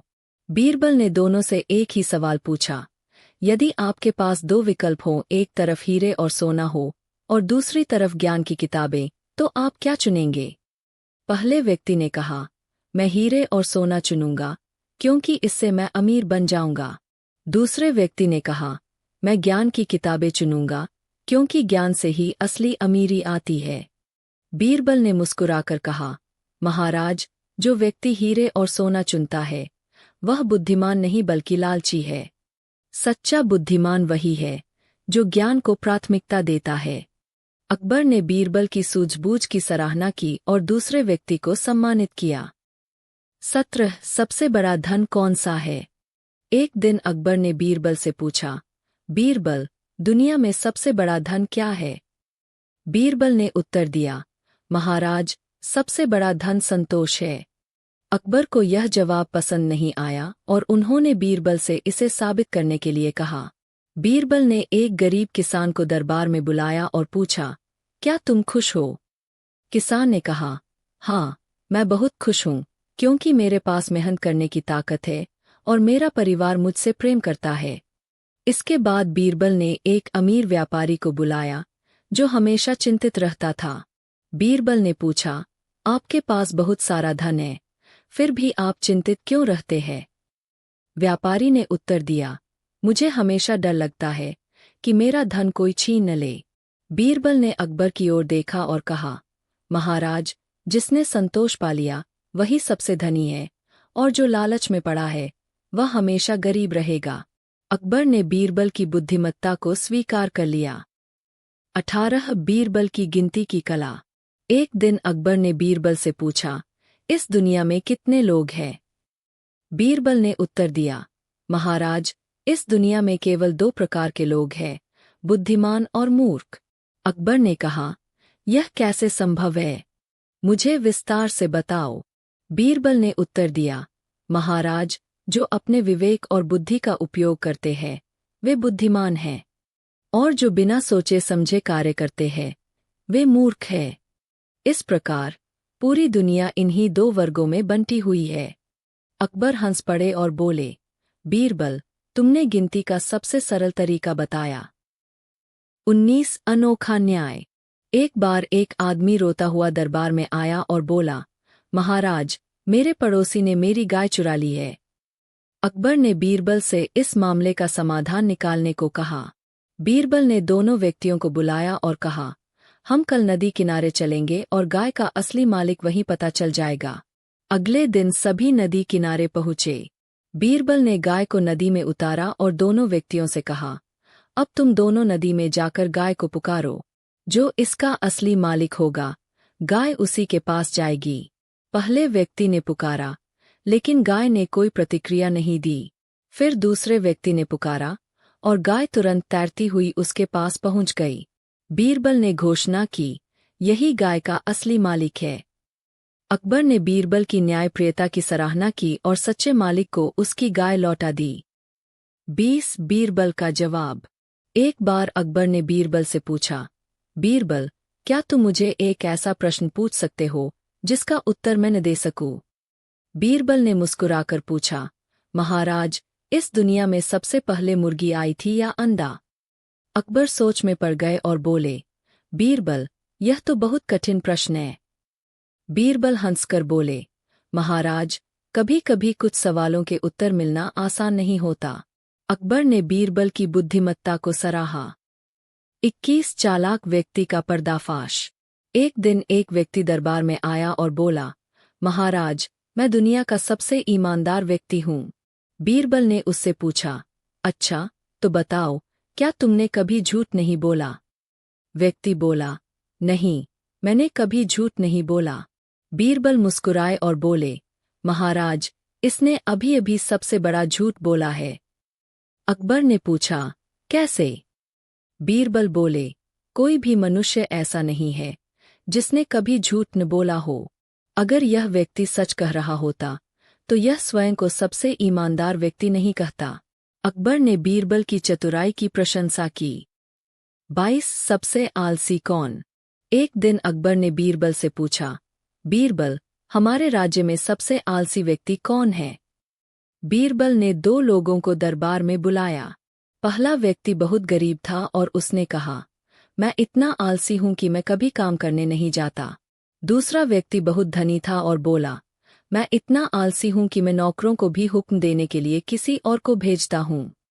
बीरबल ने कहा, महाराज, यह दूसरा व्यक्ति सबसे आलसी है, क्योंकि यह इतना आलसी है कि अपनी बातें भी किसी और से कहलवाता है। अकबर हंस पड़े और बीरबल की चतुराई की सराहना की। 23 सबसे अनमोल चीज। एक दिन अकबर ने दरबार में सभी मंत्रियों से पूछा, इस दुनिया में सबसे अनमोल चीज क्या है? कुछ मंत्रियों ने कहा, सोना, कुछ ने कहा, हीरे जवाहरात, और कुछ ने कहा, राजा का सिंहासन। अंत में अकबर ने बीरबल से पूछा। बीरबल ने मुस्कुराकर उत्तर दिया, महाराज, सबसे अनमोल चीज समय है, क्योंकि इसे खरीदा या लौटाया नहीं जा सकता। अकबर को यह जवाब बहुत पसंद आया और उन्होंने बीरबल को इनाम दिया। 24 मूर्ख ब्राह्मण की सच्चाई। एक बार एक ब्राह्मण दरबार में आया और बोला, महाराज, मैं भविष्यवाणी कर सकता हूँ। अकबर ने बीरबल से उसकी परीक्षा लेने को कहा। बीरबल ने ब्राह्मण से पूछा, बताओ, तुम्हारी मृत्यु कब होगी? ब्राह्मण डर गया, लेकिन फिर सोचकर बोला, महाराज, मेरी मृत्यु आपके मरने के एक दिन बाद होगी। अकबर यह सुनकर डर गए और ब्राह्मण को इनाम देकर विदा कर दिया। बीरबल ने मुस्कुराते हुए कहा, महाराज, इसने अपना भला करने के लिए चालाकी से जवाब दिया। अकबर ने बीरबल की चतुराई की सराहना की। 25 दूध का रहस्य। एक बार अकबर ने बीरबल से कहा, मैं यह देखना चाहता हूं कि मेरे राज्य में कितने लोग ईमानदार हैं। बीरबल ने आदेश दिया कि सभी लोग रात में राजमहल के कुएं में एक एक लोटा दूध डालें। अगले दिन अकबर ने कुएं में झांका, लेकिन वह पानी से भरा था। बीरबल ने हंसकर कहा, महाराज, हर किसी ने यही सोचा कि बाकी लोग दूध डालेंगे, तो मेरा पानी डालना किसी को पता नहीं चलेगा। अकबर को एहसास हुआ कि ईमानदारी की परीक्षा लेना आसान नहीं है। 26 बीरबल और कंजूस व्यापारी। एक दिन एक व्यापारी दरबार में आया और बोला, महाराज, मेरा नौकर बहुत आलसी हो गया है, कृपया उसे सजा दें। बीरबल ने नौकर से पूछा, तुम काम क्यों नहीं करते? नौकर ने उत्तर दिया, मालिक बहुत कंजूस है। वे मुझे सही वेतन नहीं देते, फिर भी मुझसे अधिक काम करवाते हैं। बीरबल ने व्यापारी से पूछा, क्या यह सच है? व्यापारी ने इनकार किया। बीरबल ने कहा, ठीक है, कल हम तुम्हारे नौकर की परीक्षा लेंगे। अगले दिन बीरबल ने व्यापारी से कहा, अपने नौकर को एक सोने की मोहर दो और देखो कि वह कितना मेहनती बनता है। जैसे ही नौकर को इनाम मिला, वह खुशी खुशी काम में लग गया। बीरबल ने अकबर से कहा, महाराज, यदि मालिक न्याय करें तो नौकर भी खुश रहते हैं। अकबर ने व्यापारी को उचित वेतन देने का आदेश दिया। 27 सबसे बड़ा मूर्ख कौन? अकबर ने बीरबल से पूछा, क्या तुम हमारे दरबार में सबसे बड़े मूर्ख को खोज सकते हो? बीरबल ने कुछ सोचा और अगले दिन एक व्यक्ति को दरबार में लाए। अकबर ने उस व्यक्ति से पूछा, तुम क्यों मूर्ख हो? वह व्यक्ति बोला, मुझे कभी भी कोई काम ठीक से करना नहीं आता और मैं हमेशा दूसरों पर निर्भर रहता हूँ। अकबर हंस पड़े और बोले, बीरबल, तुमने सही व्यक्ति चुना। लेकिन तभी वह व्यक्ति बोला, महाराज, यदि मैं मूर्ख हूं तो मुझे यहाँ क्यों बुलाया गया? बीरबल मुस्कुराए और बोले, महाराज, असली मूर्ख वह है जो अपनी मूर्खता को स्वीकार न करे। अकबर ने बीरबल की बुद्धिमत्ता की सराहना की। 28 चार मूर्खों की कहानी। एक दिन अकबर ने बीरबल से कहा, मुझे 4 मूर्ख दिखाओ। बीरबल कुछ दिन के लिए बाहर गए और 4 लोगों को लेकर आए। एक पहला व्यक्ति बाल्टी में पानी लेकर चला रहा था, लेकिन उसमें छेद था। 2 दूसरा व्यक्ति छत पर बैठकर नीचे गिरने का इंतजार कर रहा था। 3 तीसरा व्यक्ति खेत में बिना बीज डाले फसल का इंतजार कर रहा था। 4 चौथा व्यक्ति अपनी पत्नी को अपने कंधे पर उठाकर ले जा रहा था, क्योंकि उसे लगा कि उसकी पत्नी थक जाएगी। अकबर ने हंसकर कहा, बीरबल, तुमने सही मूर्ख खोजे हैं। 29 बीरबल की चतुराई से पकड़ा गया चोर। एक दिन एक महिला ने दरबार में आकर कहा, महाराज, मेरे घर से सोने की अंगूठी चोरी हो गई है। बीरबल ने सभी नौकरों को बुलाया और उन्हें एक एक छड़ी दी। बीरबल ने कहा, जिसने चोरी की है उसकी छड़ी कल तक 1 इंच छोटी हो जाएगी। अगले दिन एक नौकर की छड़ी छोटी निकली। बीरबल बोले, यह ही चोर है। डर के मारे इसने खुद अपनी छड़ी काट दी। अकबर ने चोर को दंड दिया और महिला को उसकी अंगूठी वापस दिलवाई। 30 सबसे कीमती चीज क्या है? अकबर ने बीरबल से पूछा, अगर तुम्हें एक चीज चुननी हो, धन, ज्ञान या दोस्त, तो तुम क्या चुनोगे? बीरबल ने कहा, मैं दोस्त चुनूंगा। अकबर ने कारण पूछा।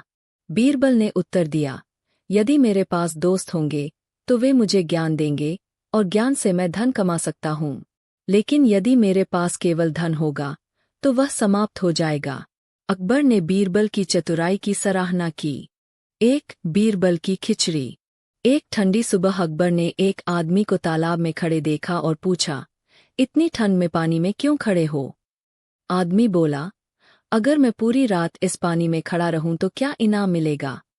अकबर बोले, 1 दिनार मिलेगा। अगले दिन वह आदमी बीरबल के पास शिकायत लेकर गया। अकबर ने कहा, इसने आग देखी थी दूर से, इसलिए इसे गर्मी मिली। इनाम नहीं मिलेगा।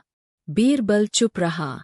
एक दिन उसने दरबार के सामने खिचड़ी पकाने का नाटक किया। उसने एक ऊंचे बांस पर बर्तन लटका दिया और नीचे छोटी सी आग जलाई। अकबर बोले, खिचड़ी कब पकेगी? बीरबल बोला, जब उस आदमी को दूर की आग से गर्मी मिल सकती है, तब खिचड़ी भी पक जाएगी। अकबर समझ गए और तुरंत उस आदमी को इनाम दिलवा दिया। 2 मूर्खों की गिनती। एक बार अकबर ने पूछा, बीरबल, हमारे राज्य में कितने मूर्ख हैं? बीरबल बोले, जहांपनाह, मुझे 2 दिन का समय दीजिए। 2 दिन बाद बीरबल एक भारी किताब लेकर आए जिसमें हजारों नाम थे। अकबर बोले, इतने ज्यादा? बीरबल बोले, अगर आप चाहे तो 2 नाम और जोड़ दूं, आप और मैं, जो इस मूर्खता की गिनती करने में लगे हैं। अकबर जोर से हंसे और बोले, बीरबल, तुम तो बड़े होशियार हो। 3 सबसे बड़ी चीज। अकबर ने दरबार में सवाल पूछा, दुनिया में सबसे बड़ी चीज क्या है? मंत्री बोले, हाथी, पर्वत, समंदर आदि। बीरबल बोले, जहांपनाह, सबसे बड़ी चीज है इच्छा। यह किसी में भी सीमित नहीं होती। अकबर बोले, कैसे? बीरबल बोले, जिसके पास दौलत है वह और चाहता है, जिसके पास राज है वह और बड़ा राज्य चाहता है। इच्छा कभी खत्म नहीं होती, इसीलिए यह सबसे बड़ी चीज है। अकबर बोले, बिल्कुल सही। 4 अनोखा इनाम। एक बार एक दरबारी ने बीरबल की बुराई अकबर से कर दी। अकबर ने बीरबल को दरबार से निकाल दिया। कुछ दिन बाद अकबर को एक बहुत कठिन सवाल आया, जिसका जवाब कोई नहीं दे सका। अकबर बोले, काश बीरबल होता। एक दिन उन्हें जंगल में बीरबल मिल गए। अकबर ने उन्हें माफी दी और दरबार में वापस बुलाया। अगले दिन अकबर ने पूछा, तुम्हें क्या इनाम चाहिए? बीरबल बोले, मुझे वही इनाम चाहिए जो आपने मुझे निकाले जाने पर दिया था, सबक। अकबर मुस्कराए और बोले, अब तुम कभी दरबार से बाहर नहीं जाओगे। 5 आधा इनाम। एक बार एक आदमी ने चोर को पकड़वाया। अकबर ने चोर को पकड़वाने वाले को 100 अशर्फिया देने का हुक्म दिया। आदमी बोला, जहांपनाह, मुझे आधा इनाम बीरबल को देना है। अकबर बोले, क्यों? वह बोला, बीरबल ने मुझे सलाह दी थी कि चोर को कैसे पकड़ना है। अकबर बोले, तो बीरबल को भी इनाम मिलेगा, पर बाकी दरबारी तो सिर्फ देख रहे थे, उन्हें क्या? बीरबल बोले, जहांपनाह, देखना सबसे आसान काम है, पर सोच समझकर सलाह देना ही असली मदद है। अकबर ने बीरबल को भी सम्मानित किया। 6 बीरबल की चतुराई से पकड़ा गया चोर। एक बार दरबार में एक अमीर व्यापारी रोते हुए आया। वह बोला, जहांपनाह, मेरी तिजोरी से बीती रात एक कीमती हार चोरी हो गया है। वहां कोई ताले टूटे नहीं, कोई निशान भी नहीं है। अकबर ने सभी नौकरों को बुलवाया और पूछा, तुम में से किसने चोरी की? सबने एक स्वर में कहा, हुजूर, हम बेकसूर हैं। अकबर ने बीरबल की ओर देखा। बीरबल, अब ये मामला तुम्हारे हवाले है। बीरबल मुस्कराए। उन्होंने सब नौकरों को एक एक लकड़ी की छड़ी दी और बोले, ये जादुई छड़ी है। जिसने चोरी की है, उसकी छड़ी रातों रात 1 इंच बढ़ जाएगी। सभी घबराए हुए अपने अपने घर चले गए। अगले दिन जब सभी दरबार में आए, बीरबल ने सबसे छड़ियां इकट्ठा की और एक नौकर को पकड़कर बोले, जहांपनाह, यही चोर है। अकबर हैरान हुए, कैसे पता चला? बीरबल बोले, इसकी छड़ी बाकी सबकी तुलना में 1 इंच छोटी है। इसने डर के मारे रात को काट दी थी, ये सोचकर कि सुबह बढ़ जाएगी। अकबर हंसे और बोले, वाह बीरबल, तुम सच में चमत्कारी हो। 7 बीरबल की सबसे अच्छी सजा। एक दिन एक दरबारी ने जानबूझकर बीरबल का अपमान किया। बीरबल चुप रहे। अकबर ने यह सब देखा और बोले, बीरबल, तुम चुप क्यों हो? क्या तुम्हें इस बात का बुरा नहीं लगा? बीरबल बोले, जहांपनाह, मैं तो सोच रहा हूं कि इस दरबारी को सबसे अच्छी सजा क्या दी जाए। अकबर बोले, तुम ही बताओ। बीरबल बोले, इसका अपमान मैं नहीं करूंगा, बल्कि अगली बार जब ये कुछ कहेगा, मैं इसे वही सम्मान दूंगा जैसा किसी ज्ञानी को दिया जाता है। यह खुद ही शर्मिंदा हो जाएगा। अगले दिन जब वह दरबारी कुछ कहने लगा, बीरबल ने कहा, वाह, कितना ज्ञान की बात कही आपने। सब दरबारी हंस पड़े, क्योंकि वह बात मूर्खतापूर्ण थी। दरबारी लज्जित होकर चुप हो गया। अकबर बोले, बीरबल, तुमने वाकई उसे सजा भी दी और अपमान भी नहीं किया। 8 अकबर की अंगूठी। एक दिन अकबर ने दरबार में कहा, मेरी अंगूठी खो गई है। बीरबल, तुम इसे ढूंढ कर लाओ। बीरबल बोले, क्या कोई संकेत है? अकबर बोले, हाँ, वो दरबार में ही गिरी है। बीरबल जमीन पर झुककर देखने लगे, फिर कुछ ही देर में बोले, जहांपनाह, जिस आदमी ने अंगूठी उठाई है, उसकी आंखें लगातार आपकी ओर देख रही है। यह डर के कारण है। बीरबल ने तुरंत एक दरबारी की ओर इशारा किया, यही है चोर। अकबर बोले, कैसे पहचाना? बीरबल बोले, बाकी सभी अपनी जगह सामान्य दिख रहे थे, पर इसने एक गलती की, यह आपकी ओर बार बार डर के मारे देख रहा था। चोर पकड़ा गया और अंगूठी वापस मिली। 9 बीरबल की परीक्षा। एक बार अकबर ने बीरबल से कहा, अगर तुम इतने ही बुद्धिमान हो तो बिना मुंह खोले मुझे 3 कहकर दिखाओ। बीरबल मुस्कराए और अपनी 3 उंगलियां दिखा दीं। अकबर बोले, अगर मैंने यह पूछा होता कि 1 और 3 मिलाकर क्या होता तो क्या करते? बीरबल ने 1 उंगली और जोड़कर 4 दिखा दिया। फिर अकबर बोले, और अगर मैंने पूछा होता कि 2 घटा 1? बीरबल ने बस 2 उंगलियां दिखाकर 1 उंगली मोड़ दी। दरबार में सब हंस पड़े। अकबर बोले, बीरबल, तुम तो बोलने के बिना ही सिखा देते हो। 10 सबसे सस्ता फल। एक बार अकबर ने बीरबल से पूछा, बीरबल, बताओ सबसे सस्ता फल कौन सा है? बीरबल बोले, जहांपनाह, आम आदमी के लिए केले। अकबर बोले, क्यों? बीरबल बोले, क्योंकि केला छिलका फेंकने के बाद ही खाया जाता है। बाकी फल जैसे सेब, अमरूद उनके छिलके समेत खाए जाते हैं। यानी केले में कुछ हिस्सा बेकार जाता है, इसलिए वो सस्ता है। अकबर हंस पड़े, बीरबल, तुम्हारी तर्कशक्ति बेमिसाल है। 11 बीरबल की अनुपस्थिति और दरबार की बुद्धिहीनता। एक अत्यंत रोचक, शिक्षाप्रद और विस्तृत कहानी। प्रारंभ। बीरबल की विदाई। एक समय की बात है, बीरबल को किसी निजी कारणवश कुछ दिनों के लिए दरबार छोड़कर अपने गांव जाना पड़ा। जाते जाते उन्होंने अकबर से कहा, जहांपनाह, मैं कुछ ही दिनों में वापस लौट आऊंगा। यदि मेरी आवश्यकता पड़े तो पत्र भेज दीजिएगा। अकबर ने मुस्कराकर कहा, बीरबल, तुम्हारी चतुराई और बुद्धिमानी की कमी दरबार को जरूर खलेगी, पर मैं तुम्हें तुम्हारे कार्य हेतु अनुमति देता हूँ। बीरबल ने झुककर सलाम किया और निकल पड़े। दरबार में नई बहस। बीरबल के जाने के बाद दरबार पहले तो सामान्य रूप से चलता रहा, पर जल्द ही अकबर को यह महसूस होने लगा कि दरबार में चतुराई और व्यंग्य की चमक कहीं खोसी गई है। एक दिन दरबार में एक सवाल उठ खड़ा हुआ, जिसने सभी को उलझा दिया। दरबार में एक प्रसिद्ध पंडित आया और उसने एक जटिल प्रश्न पूछा, जहांपनाह, क्या यह सत्य नहीं कि संसार में सबसे बुद्धिमान वही होता है जो सब कुछ जानता हो? अकबर ने कहा, हाँ, इसमें तो कोई संदेह नहीं, पर यह सिद्ध कैसे हो सकता है?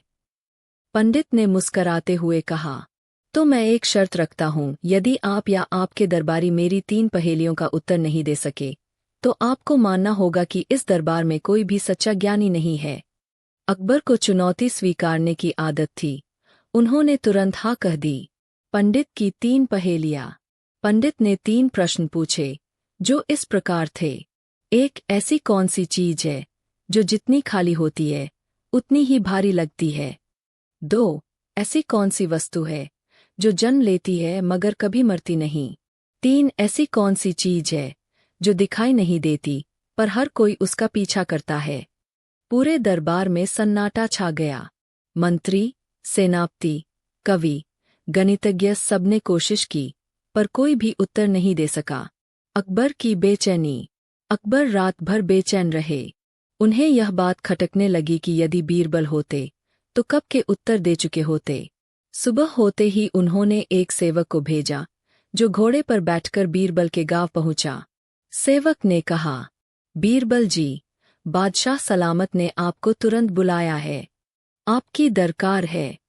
बीरबल मुस्कराए, लगता है दरबार में कोई उलझन आ गई है। बीरबल की वापसी। दूसरे ही दिन बीरबल दरबार पहुंच गए। अकबर ने उन्हें संक्षेप में पंडित की चुनौती सुनाई और पूछा, क्या तुम इन पहेलियों का उत्तर दे सकते हो? बीरबल मुस्कराए और बोले, जहांपनाह, उत्तर तो सरल है, बस उन्हें सोचने का सही तरीका चाहिए। पहेली का उत्तर। पहला प्रश्न। प्रश्न 1, ऐसी कौन सी चीज है जो जितनी खाली होती है उतनी ही भारी लगती है? बीरबल बोले, यह है अहंकार। जिस व्यक्ति के भीतर ज्ञान, विनम्रता और अनुभव नहीं होता, वही अपने को सबसे ऊपर समझता है।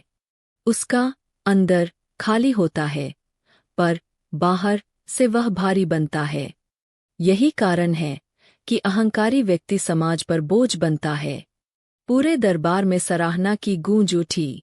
पहेली का उत्तर। दूसरा प्रश्न। प्रश्न 2, ऐसी कौन सी वस्तु है जो जन्म लेती है मगर कभी मरती नहीं? बीरबल बोले, वह है विचार।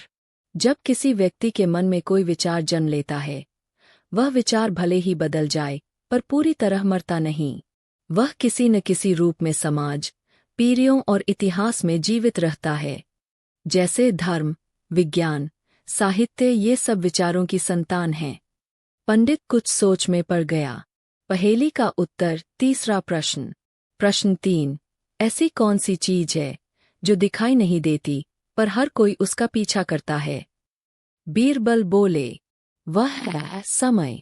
समय नजर नहीं आता पर हर व्यक्ति उसे पकड़ने की कोशिश करता है। कोई जवान बनना चाहता है, कोई समय पर धन कमाना चाहता है, कोई भविष्य संवारना चाहता है। हर कोई समय का पीछा कर रहा है, जबकि समय कभी रुकता नहीं। अकबर ने जैसे ही ये उत्तर सुने, वह खड़े होकर बीरबल की प्रशंसा करने लगे। बीरबल, तुम्हारे बिना दरबार अंधकार में हो जाता है। तुम ही हो जो ज्ञान और चतुराई से इसे रोशन करते हो। पंडित ने झुककर कहा, जहांपनाह, मुझे स्वीकार करना होगा कि बीरबल जैसा बुद्धिमान मैंने कहीं नहीं देखा। अंतिम संवाद। बीरबल ने मुस्कराकर कहा, ज्ञान कभी अकेले का नहीं होता। यह तब फलता फूलता है जब उसे प्रश्न मिले, चुनौती मिले और सम्मान मिले। जहां ये तीनों हों, वहीं ज्ञान का दरबार होता है। अकबर बोले, और जहां बीरबल हो, वहीं मेरा दरबार सच में महान बनता है। 12 बीरबल और 3 अंधे न्यायाधीश। प्रस्तावना। बादशाह अकबर हमेशा नए नए तरीकों से बीरबल की बुद्धिमत्ता की परीक्षा लिया करते थे। एक दिन उन्होंने निश्चय किया कि इस बार परीक्षा थोड़ी कठिन और अनोखी होगी, जिसमें बीरबल को न्याय करना होगा, वह भी अंधे न्यायाधीशों के साथ। अकबर ने अपने 3 मंत्रियों को बुलाया और आदेश दिया, आज से तुम तीनों अंधे न्यायाधीश बनोगे। अपनी आंखों पर पट्टी बांधोगे और बीरबल को एक झूठा मुकदमा पेश कर भ्रमित करोगे। देखना है कि वह कैसे सच्चाई तक पहुंचता है। मंत्रियों ने कहा, जो हुक्म मेरे आका। मुकदमे की योजना। मंत्रियों ने एक जटिल झूठा मुकदमा गढ़ा। एक अमीर व्यापारी ने आरोप लगाया कि उसका गुलाम, जिसका नाम शेखू था, उसके सबसे कीमती मोती का हार चुराकर भाग गया। हार लाखों का था। व्यापारी ने 3 गवाह भी पेश किए। सबने कहा कि उन्होंने शेखू को हार लेकर भागते देखा था। शेखू को दरबार में लाया गया। वह फटे पुराने कपड़े में कांप रहा था और रो रो कर कह रहा था, हुजूर, मैंने कुछ नहीं चुराया। मेरे ऊपर झूठा इल्जाम लगाया गया है। अकबर ने मुस्कराकर बीरबल से कहा, बीरबल, अब तुम्हारे सामने यह मुकदमा है। देखो क्या तुम न्याय कर पाते हो। तीनों अंधे न्यायाधीश पट्टी बांधकर बैठे थे। यानी बीरबल को किसी की आंखों की चालाकी भी नहीं दिख रही थी। अब सिर्फ तर्क और समझदारी ही उसका सहारा थी। बीरबल की पहली चाल, सच्चाई की तह तक। बीरबल ने सबसे पहले व्यापारी से सवाल पूछना शुरू किया। बीरबल, तुम्हारा हार कहाँ रखा था? व्यापारी, मेरे कमरे की तिजोरी में, जहाँ केवल मैं जाता हूँ। बीरबल, तिजोरी कैसे खुलती है? व्यापारी, चाबी से, जो मेरे पास ही रहती है। बीरबल, हंसते हुए, तो शेखू हार कैसे चुराया? क्या उसने चाबी चुराई? व्यापारी, घबरा गया, शायद शायद दरवाजा खुला रह गया हो। बीरबल ने मुस्कराकर गवाहों को बुलाया। बीरबल की दूसरी चाल, गवाहों की परीक्षा। तीनों गवाहों ने कहा, हमने शेखू को हार लेकर भागते देखा। बीरबल, कहाँ देखा? पहला गवाह, बाग के रास्ते। दूसरा गवाह, महल के पिछले गेट पर। तीसरा गवाह, मैंने उसे बाजार में देखा, हार बेचते हुए। बीरबल ने आंखें बंद कीं और धीरे से कहा, 3 गवाह, 3 जगह और 3 अलग-अलग समय। फिर भी आप तीनों ने एक साथ शेखू को देखा। अद्भुत। अंधे न्यायाधीश हंसी रोक न सके, लेकिन उन्होंने चुप रहना बेहतर समझा। बीरबल ने अब शेखू से पूछा, तुम कहाँ थे उस दिन? शेखू, हुजूर, मैं बावर्ची खाने में सब्जी काट रहा था। वहाँ के 2 रसोइये गवाह हैं। बीरबल ने दोनों रसोइयों को बुलवाया। उन्होंने साफ-साफ कहा कि शेखू सुबह से वहीं काम कर रहा था। बीरबल की तीसरी चाल, परीक्षण की रात। बीरबल ने आदेश दिया, व्यापारी को, उसके 3 गवाहों को और शेखू को महल में ही रखा जाए। सुबह मैं न्याय सुनाऊंगा। रात को बीरबल ने एक योजना बनाई। उन्होंने व्यापारी के कमरे में जाकर एक नकली हार छिपा दिया, वही जो अकबर की निजी तिजोरी से लाया गया था, हूबहू असली जैसा। फिर बीरबल ने पहरेदारों से कहा, ध्यान रहे, कोई बाहर या अंदर न जाए। सुबह का न्याय। सुबह होते ही बीरबल ने सभी को बुलवाया। बीरबल, रात को मैंने एक चमत्कार देखा। वह चोरी हुआ हार व्यापारी के तकिए के नीचे पाया गया। पूरा दरबार चौंक गया। व्यापारी चिल्लाया, यह जादू है, मुझे फंसाया जा रहा है। बीरबल, क्या बात है? कल तक तो शेखू चोर था, अब हार आपके पास से मिल रहा है। बीरबल ने अकबर की ओर देखा, जहांपनाह, क्या अब भी आपको शक है कि गुनहगार कौन है? अकबर बोले, बिल्कुल नहीं, तुमने तो आंखें बंद करके भी सच्चाई को उजागर कर दिया। बीरबल का निष्कर्ष। बीरबल, जहांपनाह, जब आंखें बंद कर ली जाती है, चाहे शरीर की हो या सोच की, तब ही न्याय अंधा हो जाता है। पर जब बुद्धि खुली होती है, तब अंधकार में भी सच्चाई दिखाई देती है। तीनों अंधे न्यायाधीश अपनी पट्टियां उतारकर खड़े हो गए और बोले, बीरबल, तुमने साबित कर दिया कि अंधे हम थे, पर तुम नहीं। तुम्हारी बुद्धिमानी ही असली न्याय है। अकबर, बीरबल, आज फिर तुमने दिखा दिया कि न्याय आंखों से नहीं, विवेक से होता है। यही कारण है कि मेरी अदालत में तुम सबसे अनमोल रत्न हो। 13 बीरबल और अन्नदाता की सच्चाई। विषय, ईमानदारी बनाम दिखावा। संक्षेप झलक। एक धनी किसान अकबर के दरबार में आता है और कहता है कि वह गरीबों को अन्न दान करता है, फिर भी लोग उसकी आलोचना करते हैं। अकबर उसे दरबार का आदर्श दाता घोषित करना चाहते हैं, लेकिन बीरबल उसकी वास्तविकता उजागर करने के लिए एक अनोखा उपाय करते हैं। वे दरबार के सामने एक अन्न पात्र रखवाते हैं, जिसमें सब दरबारी अपने हाथों से अन्न डालें और देखते हैं कि कौन ईमानदारी से अनाज देता है और कौन सिर्फ पानी डालकर धोखा देता है। बीरबल की योजना से न सिर्फ उस किसान की सच्चाई सामने आती है, बल्कि समाज को एक गहरा सबक भी मिलता है। दिखावे से धर्म नहीं चलता, धर्म तो भीतर की सच्चाई से उपजता है। 14 बीरबल और झूठे संत का पर्दाफाश। विषय, आस्था और अंधविश्वास। संक्षेप झलक। एक संत शहर में आता है और दावा करता है कि उसके पास चमत्कारी शक्तियां हैं। वह किसी को अमीर बना सकता है, किसी को अमर। लोग उसे पूजने लगते हैं। अकबर खुद उसकी परीक्षा लेना चाहते हैं, पर हर बार वह कोई न कोई बहाना बनाकर टाल देता है। बीरबल उसे एक खेल में फंसाते हैं। वे उसे महल में बुलाकर कहते हैं कि अगर वह सचमुच महान है, तो उसे भविष्य बताकर बताए कि बीरबल ने उसकी थाली में क्या रखा है, जबकि थाली खाली होती है। धीरे धीरे संत अपने ही जाल में फंस जाता है और स्वीकार करता है कि वह सिर्फ लोगों की आस्था का फायदा उठाकर धन बटोर रहा था। कहानी में संवाद बहुत ही व्यंग्यपूर्ण और हास्यपूर्ण होते हैं और पाठकों को गहरी शिक्षा मिलती है। भक्ति में विश्वास रखें, लेकिन आंख मूंद कर नहीं। 15 बीरबल और मूर्खों की सूची। विषय: मूर्खता और समझदारी की पहचान। संक्षेप झलक। अकबर ने दरबार में एक दिन घोषणा की, जिसके पास सबसे लंबी मूर्खों की सूची होगी उसे 100 स्वर्ण मुद्राएं दी जाएंगी। बीरबल अगले दिन एक सूची लेकर आते हैं। वह सूची देखकर सभी दरबारी चौंक जाते हैं। सबसे पहले नाम खुद बादशाह अकबर का होता है। बीरबल की बात पर दरबार में हंसी का ठहाका लग जाता है, पर उसकी व्याख्या सुनकर सभी सोच में पड़ जाते हैं। बीरबल बताते हैं कि मूर्खता सिर्फ कम समझदारी नहीं होती, बल्कि वह होती है बिना सोचे समझे किसी पर भरोसा करना, किसी लालच के पीछे भागना या आंख बंद कर आदेश मानना। कहानी में बीरबल यह भी बताते हैं कि मूर्खता कभी भी छोटे या बड़े पद से जुड़ी नहीं होती, वह निर्णयों से जुड़ी होती है। 16 बीरबल और सोने की ईंट का रहस्य। विषय: चोरी और चालाकी। संक्षेप झलक। महल की तिजोरी से एक दिन एक सोने की ईंट गायब हो जाती है। अकबर क्रोधित हो जाते हैं। पहरेदार और तिजोरी रक्षक सभी कहते हैं कि उन्हें कुछ पता नहीं, कोई सुराग नहीं मिलता। बीरबल एक योजना बनाते हैं। वह सभी संदेहास्पद व्यक्तियों को एक साथ बुलवाते हैं और उन्हें एक एक छड़ी देते हैं। फिर घोषणा करते हैं, जो चोर होगा उसकी छड़ी रातों रात 1 इंच लंबी हो जाएगी। सभी डर जाते हैं और अगली सुबह एक व्यक्ति की छड़ी सच में 1 इंच छोटी निकली, क्योंकि उसने डर के मारे खुद ही काट दी थी।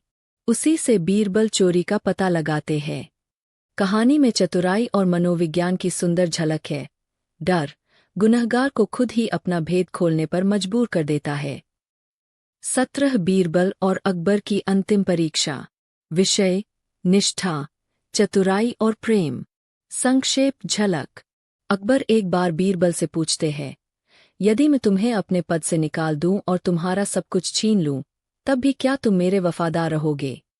बीरबल बिना उत्तर दिए दरबार से चले जाते हैं। सब चौंकते हैं। अकबर क्रोधित हो जाते हैं। पर कुछ ही दिनों में बीरबल एक साधारण व्यक्ति बनकर एक गांव में अकबर के विरुद्ध षड्यंत्र को उजागर करते हैं। तब पता चलता है कि बीरबल दरबार छोड़कर नहीं भागे, बल्कि अकबर की परीक्षा को ही अपनी सेवा समझकर निकले थे। अंत में अकबर कहते हैं, बीरबल, तुमने वफादारी का वो रूप दिखाया जो शब्दों में नहीं, कर्मों में नजर आता है। कहानी 18 बीरबल और 4 धूर्त साधु। प्रस्तावना: दरबार में प्रवेश। एक दिन की बात है। अकबर बादशाह अपने शानदार दीवाने खास में दरबार कर रहे थे। मौसम सुहाना था, चहल पहल कम थी और बीरबल भी अपने स्थान पर शांत भाव से बैठे हुए थे। तभी महल के द्वारपाल ने अंदर आकर सलाम ठोका और कहा, हुजूर, 4 साधु दरबार में हाजिर होना चाहते हैं। कह रहे हैं कि वे हिमालय से तपस्या करके आए हैं और आपके दर्शन करना चाहते हैं। अकबर को ऐसे संतों से मिलने में आनंद आता था। उन्होंने तुरंत अनुमति दे दी। कुछ ही देर में 4 लंबे, जटाजूट धारण किए, गेरुए वस्त्रों में लिपटे साधु दरबार में आए। उनके हाथों में रुद्राक्ष की माला थी और माथे पर चंदन और भस्म का टीका। अकबर ने उन्हें आदर से आसन दिया और पूछा, आप चारों महात्मा क्या सेवा चाहते हैं? सबसे बड़ा साधु बोला, राजन, हम तपस्वी हैं, किंतु संसार में पुण्य बांटने निकले हैं। हमने वर्षों हिमालय में तप किया है और अब जनता के कल्याण के लिए हर राज्य में यज्ञ करना चाहते हैं। इस पुण्य से आपके राज्य को अनंत वैभव मिलेगा। अकबर को बात आकर्षक लगी, लेकिन बीरबल की भौहें तन चुकी थीं। पहली परीक्षा: बीरबल की सूझबूझ। बीरबल ने साधुओं की बात गौर से सुनी। उनके बोलने का लहजा, चाल ढाल और उनके पैरों की स्थिति कुछ सामान्य नहीं लगी। उनकी अंगुलियां चिकनी थीं, उन पर कोई छाले या खुरदरापन नहीं था, जो आम साधुओं में तपस्या के कारण होते हैं। बीरबल ने सोचा, ये लोग साधु नहीं, कुछ और ही है। उन्होंने अकबर से कहा, जहांपनाह, मेरा निवेदन है कि इन तपस्वियों को कुछ प्रश्न पूछे जाए, जैसे कि असली तपस्वी को उत्तर पता होने चाहिए। क्या मैं अनुमति लूं? अकबर मुस्कराए। बिल्कुल बीरबल, पूछिए। बीरबल ने सबसे पहले सबसे बड़े साधु से पूछा, हे महात्मा, आपने कौन सा योग पथ अपनाया, राजयोग, हठयोग या ज्ञानयोग? साधु थोड़ी देर सोचकर बोला, हम तो सर्वयोग अपनाते हैं। बीरबल मुस्कराए। फिर दूसरे साधु से पूछा, पंच महाभूतों की व्याख्या करें। साधु ने उत्तर देने की बजाय मंत्र गाना शुरू कर दिया। तीसरा और चौथा साधु तो सिर्फ कहकर चुप हो गए। अब बीरबल ने अंतिम प्रश्न किया, तपस्वियों, आप तो हिमालय से आए हैं। क्या आपने महर्षि गौरपद को देखा या उनकी गुफा में ध्यान किया? चारों साधु एक दूसरे का मुंह देखने लगे। फिर बोले, हम सीधे ब्रह्मलोक से आते हैं, कोई स्थूल गुफा से नहीं। अब दरबार में हल्की हंसी गूंजने लगी थी। धोखेबाजों की योजना। असल में ये चारों लोग साधु नहीं थे। वे चालाक ठग थे जो अलग अलग राज्यों में जाकर राजाओं को फंसाते और फिर यज्ञ पूजा के नाम पर सोना, अनाज, दान और गाय लेकर चुपचाप गायब हो जाते। उन्होंने सुना था कि अकबर धार्मिक प्रवृत्ति के हैं और यज्ञ से प्रभावित होते हैं, इसलिए वे अब दिल्ली आए थे। पर बीरबल उनके इरादों को भांप चुका था। बीरबल की चाल, यज्ञ की तैयारी। बीरबल ने अकबर से कहा, जहांपनाह, यदि इन महात्माओं की नीयत नेक है तो क्यों न हम इनसे विशेष यज्ञ करवाए, पर वो यज्ञ जल में होगा। अकबर बोले, जल में? बीरबल बोले, हाँ, ब्रह्म पुराण में वर्णित है, यदि कोई साधु जल के मध्य खड़ा होकर मंत्रोच्चार करता है तो उसकी तपस्या सत्य मानी जाती है। यह परीक्षा होगी, यदि यह सफल हो तो हम इन्हें भरपूर दान देंगे। अकबर ने हामी भर दी।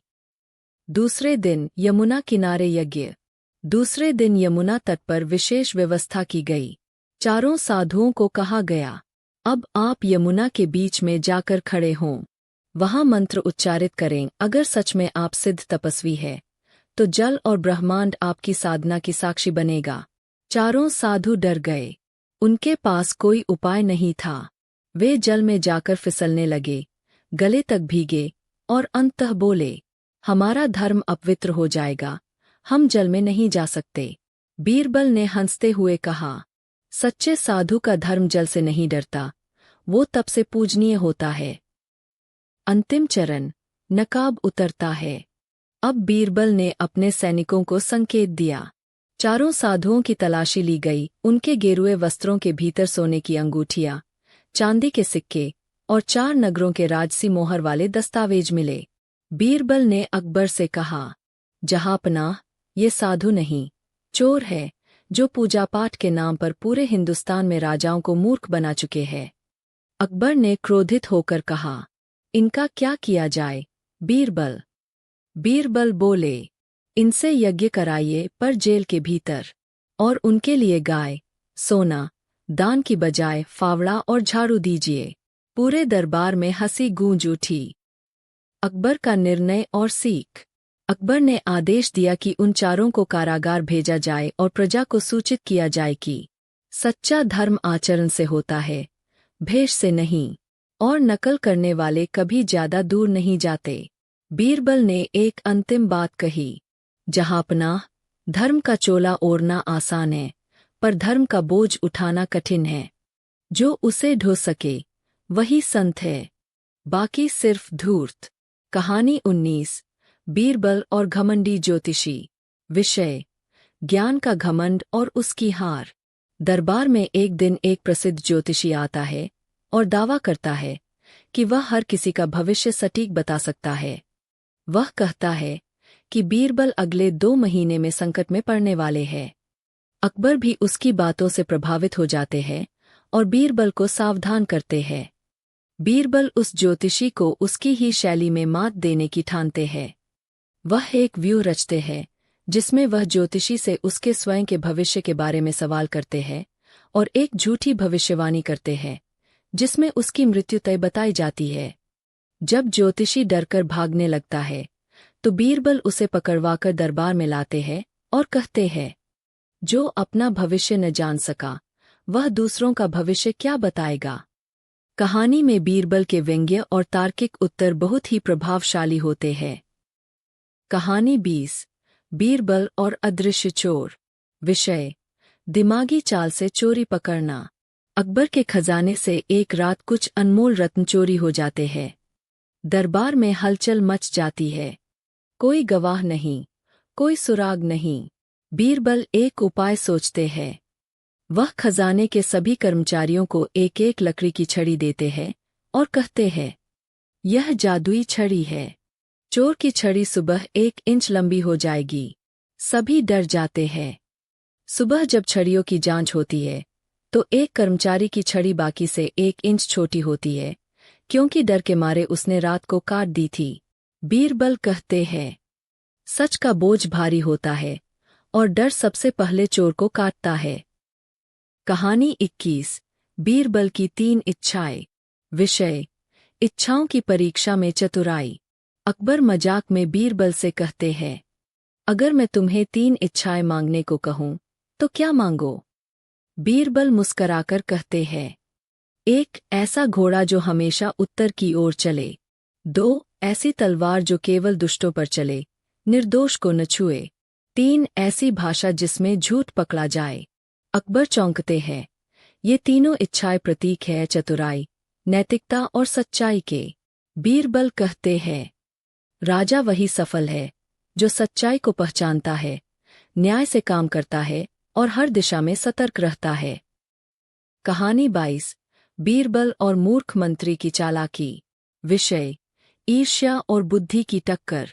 अकबर के दरबार में एक मंत्री बीरबल से ईर्ष्या करता है और अकबर को भरमाकर बीरबल की परीक्षा लेने को कहता है। अकबर बीरबल से कहते हैं, सिर्फ 1 दिन में इतना ज्ञान दो कि कोई भी मूर्ख बुद्धिमान हो जाए। बीरबल एक योजना बनाते हैं। वह दरबार में मूर्ख सम्मेलन का आयोजन करते हैं और उस मंत्री को अध्यक्ष बना देते हैं। मंत्री शर्मिंदा होता है और बीरबल को गिराने के चक्कर में खुद उपहास का पात्र बन जाता है। बीरबल अंत में कहते हैं, जो दूसरों को गिराने की चाल चले उसे सबसे पहले खुद गिरना पड़ता है। कहानी 23 बीरबल और अनोखा फैसला। विषय न्याय की अनूठी मिसाल। 2 व्यापारी एक गाय को लेकर दरबार में आते हैं। दोनों दावा करते हैं कि वह गाय उनकी है। कोई सबूत नहीं, कोई गवाह नहीं। बीरबल दोनों से गाय को पुकारने को कहते हैं। गाय चुप रहती है। फिर बीरबल गाय के सामने एक बच्चा लाते हैं और दोनों से कहते हैं, अब बच्चा गाय को पुकारेगा। गाय दौड़कर बच्चे के पास जाती है। बीरबल मुस्कराकर कहते हैं, माँ को उसकी संतान पहचानती है। गाय वहीं जाएगी जहाँ वह पलती है। सभी दरबारी तालियां बजाते हैं और अकबर कहते हैं, बीरबल, तुम्हारे जैसे न्यायाधीश तो स्वर्ग में भी न मिले। कहानी 24 बीरबल और 3 मूर्खों का इनाम। एक दिन अकबर हंसी में बीरबल से कहते हैं, अगर तुम मुझे इस शहर के 3 सबसे बड़े मूर्ख दिखा दो तो मैं तुम्हें इनाम दूंगा। बीरबल 2 दिन बाद अकबर को 3 लोगों के साथ दरबार में लाते हैं। एक आदमी जो हर रोज अपने सिर पर ईंटें रखकर नंगे पांव मंदिर जाता है, सोचता है भगवान तभी प्रसन्न होंगे। 2 दूसरा आदमी जो हर महीने सारी कमाई एक तांत्रिक को देता है ताकि उसकी शादी फिल्म अभिनेत्री से हो जाए। 3 तीसरा खुद अकबर। क्यों? क्योंकि वह बीरबल जैसे बुद्धिमान से मूर्ख ढूंढने को कह रहे थे। अकबर पहले नाराज होते हैं, फिर जोर से हंसते हैं। तुमने फिर जीत ली बाजी, बीरबल। कहानी 25 बीरबल और आधी सजा। एक दिन एक अपराधी को दरबार में लाया गया। उस पर चोरी और झूठ बोलने का आरोप था। अपराधी ने बीरबल से विनती की, मुझे सजा तो दें, पर आधी। बीरबल सोच में पड़ गए। उन्होंने कहा, ठीक है, चोरी के लिए तुम्हें जेल भेजा जाएगा और झूठ के लिए सच्चाई बोलने की ट्रेनिंग दी जाएगी। अकबर बोले, इसका मतलब तो पूरी सजा हुई। बीरबल मुस्कराए, नहीं जहांपनाह, हमने सजा को 2 हिस्सों में बांट दिया है, एक सजा न्याय की, दूसरी शिक्षा की। बीरबल का न्याय सबको पसंद आता है। कहानी 26। बीरबल और सोने की चम्मच। दरबार में एक दिन एक व्यापारी आता है और कहता है, बीरबल जी, मेरी चांदी की चम्मच सोने की हो गई है। चमत्कार। बीरबल ने जांच की और कहा, आपने इसे जिस बावर्ची को दिया था, वो रसायन जानता है। वह आपकी चम्मच बदल चुका है। व्यापारी को विश्वास नहीं होता। बीरबल एक योजना बनाते हैं। वह एक जाली सोने की चम्मच बनवाकर उसी बावर्ची को देते हैं और कहते हैं कि यह अकबर की है। रातों रात वह चम्मच असली सोने में बदल जाती है। अब चोरी पकड़ी जाती है। बीरबल कहते हैं, चमत्कार सिर्फ विश्वास में होता है, लालच में नहीं। कहानी 27। बीरबल और नकली संत का पर्दाफाश। एक तथाकथित संत शहर में आता है और कहता है कि वह हर प्रश्न का उत्तर दे सकता है। लोग उसे पूजने लगते हैं। बीरबल को शक होता है। वह दरबार में उसे बुलवाते हैं और 3 सवाल पूछते हैं। 1, ब्रह्मा के दाएं हाथ में कितने बाल होते हैं? 2, संसार में सबसे पहला झूठ किसने बोला? 3, बिना देखे क्या देखा जा सकता है? संत बौखला जाता है। उत्तर नहीं दे पाता। बीरबल कहते हैं, जो स्वयं को जानता हो, वो हर चीज नहीं जानता। ज्ञान नम्र होता है, दिखावा नहीं। कहानी 28। बीरबल और राजा की चिंता। अकबर एक रात सो नहीं पाते। सुबह बीरबल से कहते हैं, मुझे डर लगता है कि मेरे बाद राज्य का क्या होगा। बीरबल मुस्कराकर उन्हें एक बगीचे में ले जाते हैं। वहां एक पेड़ के नीचे नया पौधा रोपा गया था। बीरबल कहते हैं, यह पौधा उसी पेड़ की छाया में पनप रहा है। जैसे आप अभी राज्य को संभाल रहे हैं, वैसे ही आप उत्तराधिकारी को तैयार भी कर रहे हैं। अकबर का दिल हल्का हो जाता है। सिर्फ राज्य चलाना ही राजा का धर्म नहीं, उत्तराधिकारी बनाना भी है। कहानी 29। बीरबल और अनोखी परीक्षा। एक बार अकबर ने दरबार में घोषणा की, जो भी सबसे बुद्धिमान होगा, उसे मैं अपनी राजसभा का मुख्यमंत्री बनाऊंगा। लेकिन पहले उसे एक अजीब परीक्षा देनी होगी। परीक्षा यह थी, एक ऐसा झूठ बोलो जिसे सुनकर लगे कि वह सच है। सभी दरबारी असमंजस में पड़ गए। बीरबल बोले, कल रात मैं चांद पर गया था। वहां अकबर के जैसे राजा का मंदिर बना है और वहां की प्रजा भी आपके लिए दुआ करती है। अकबर मुस्कराए।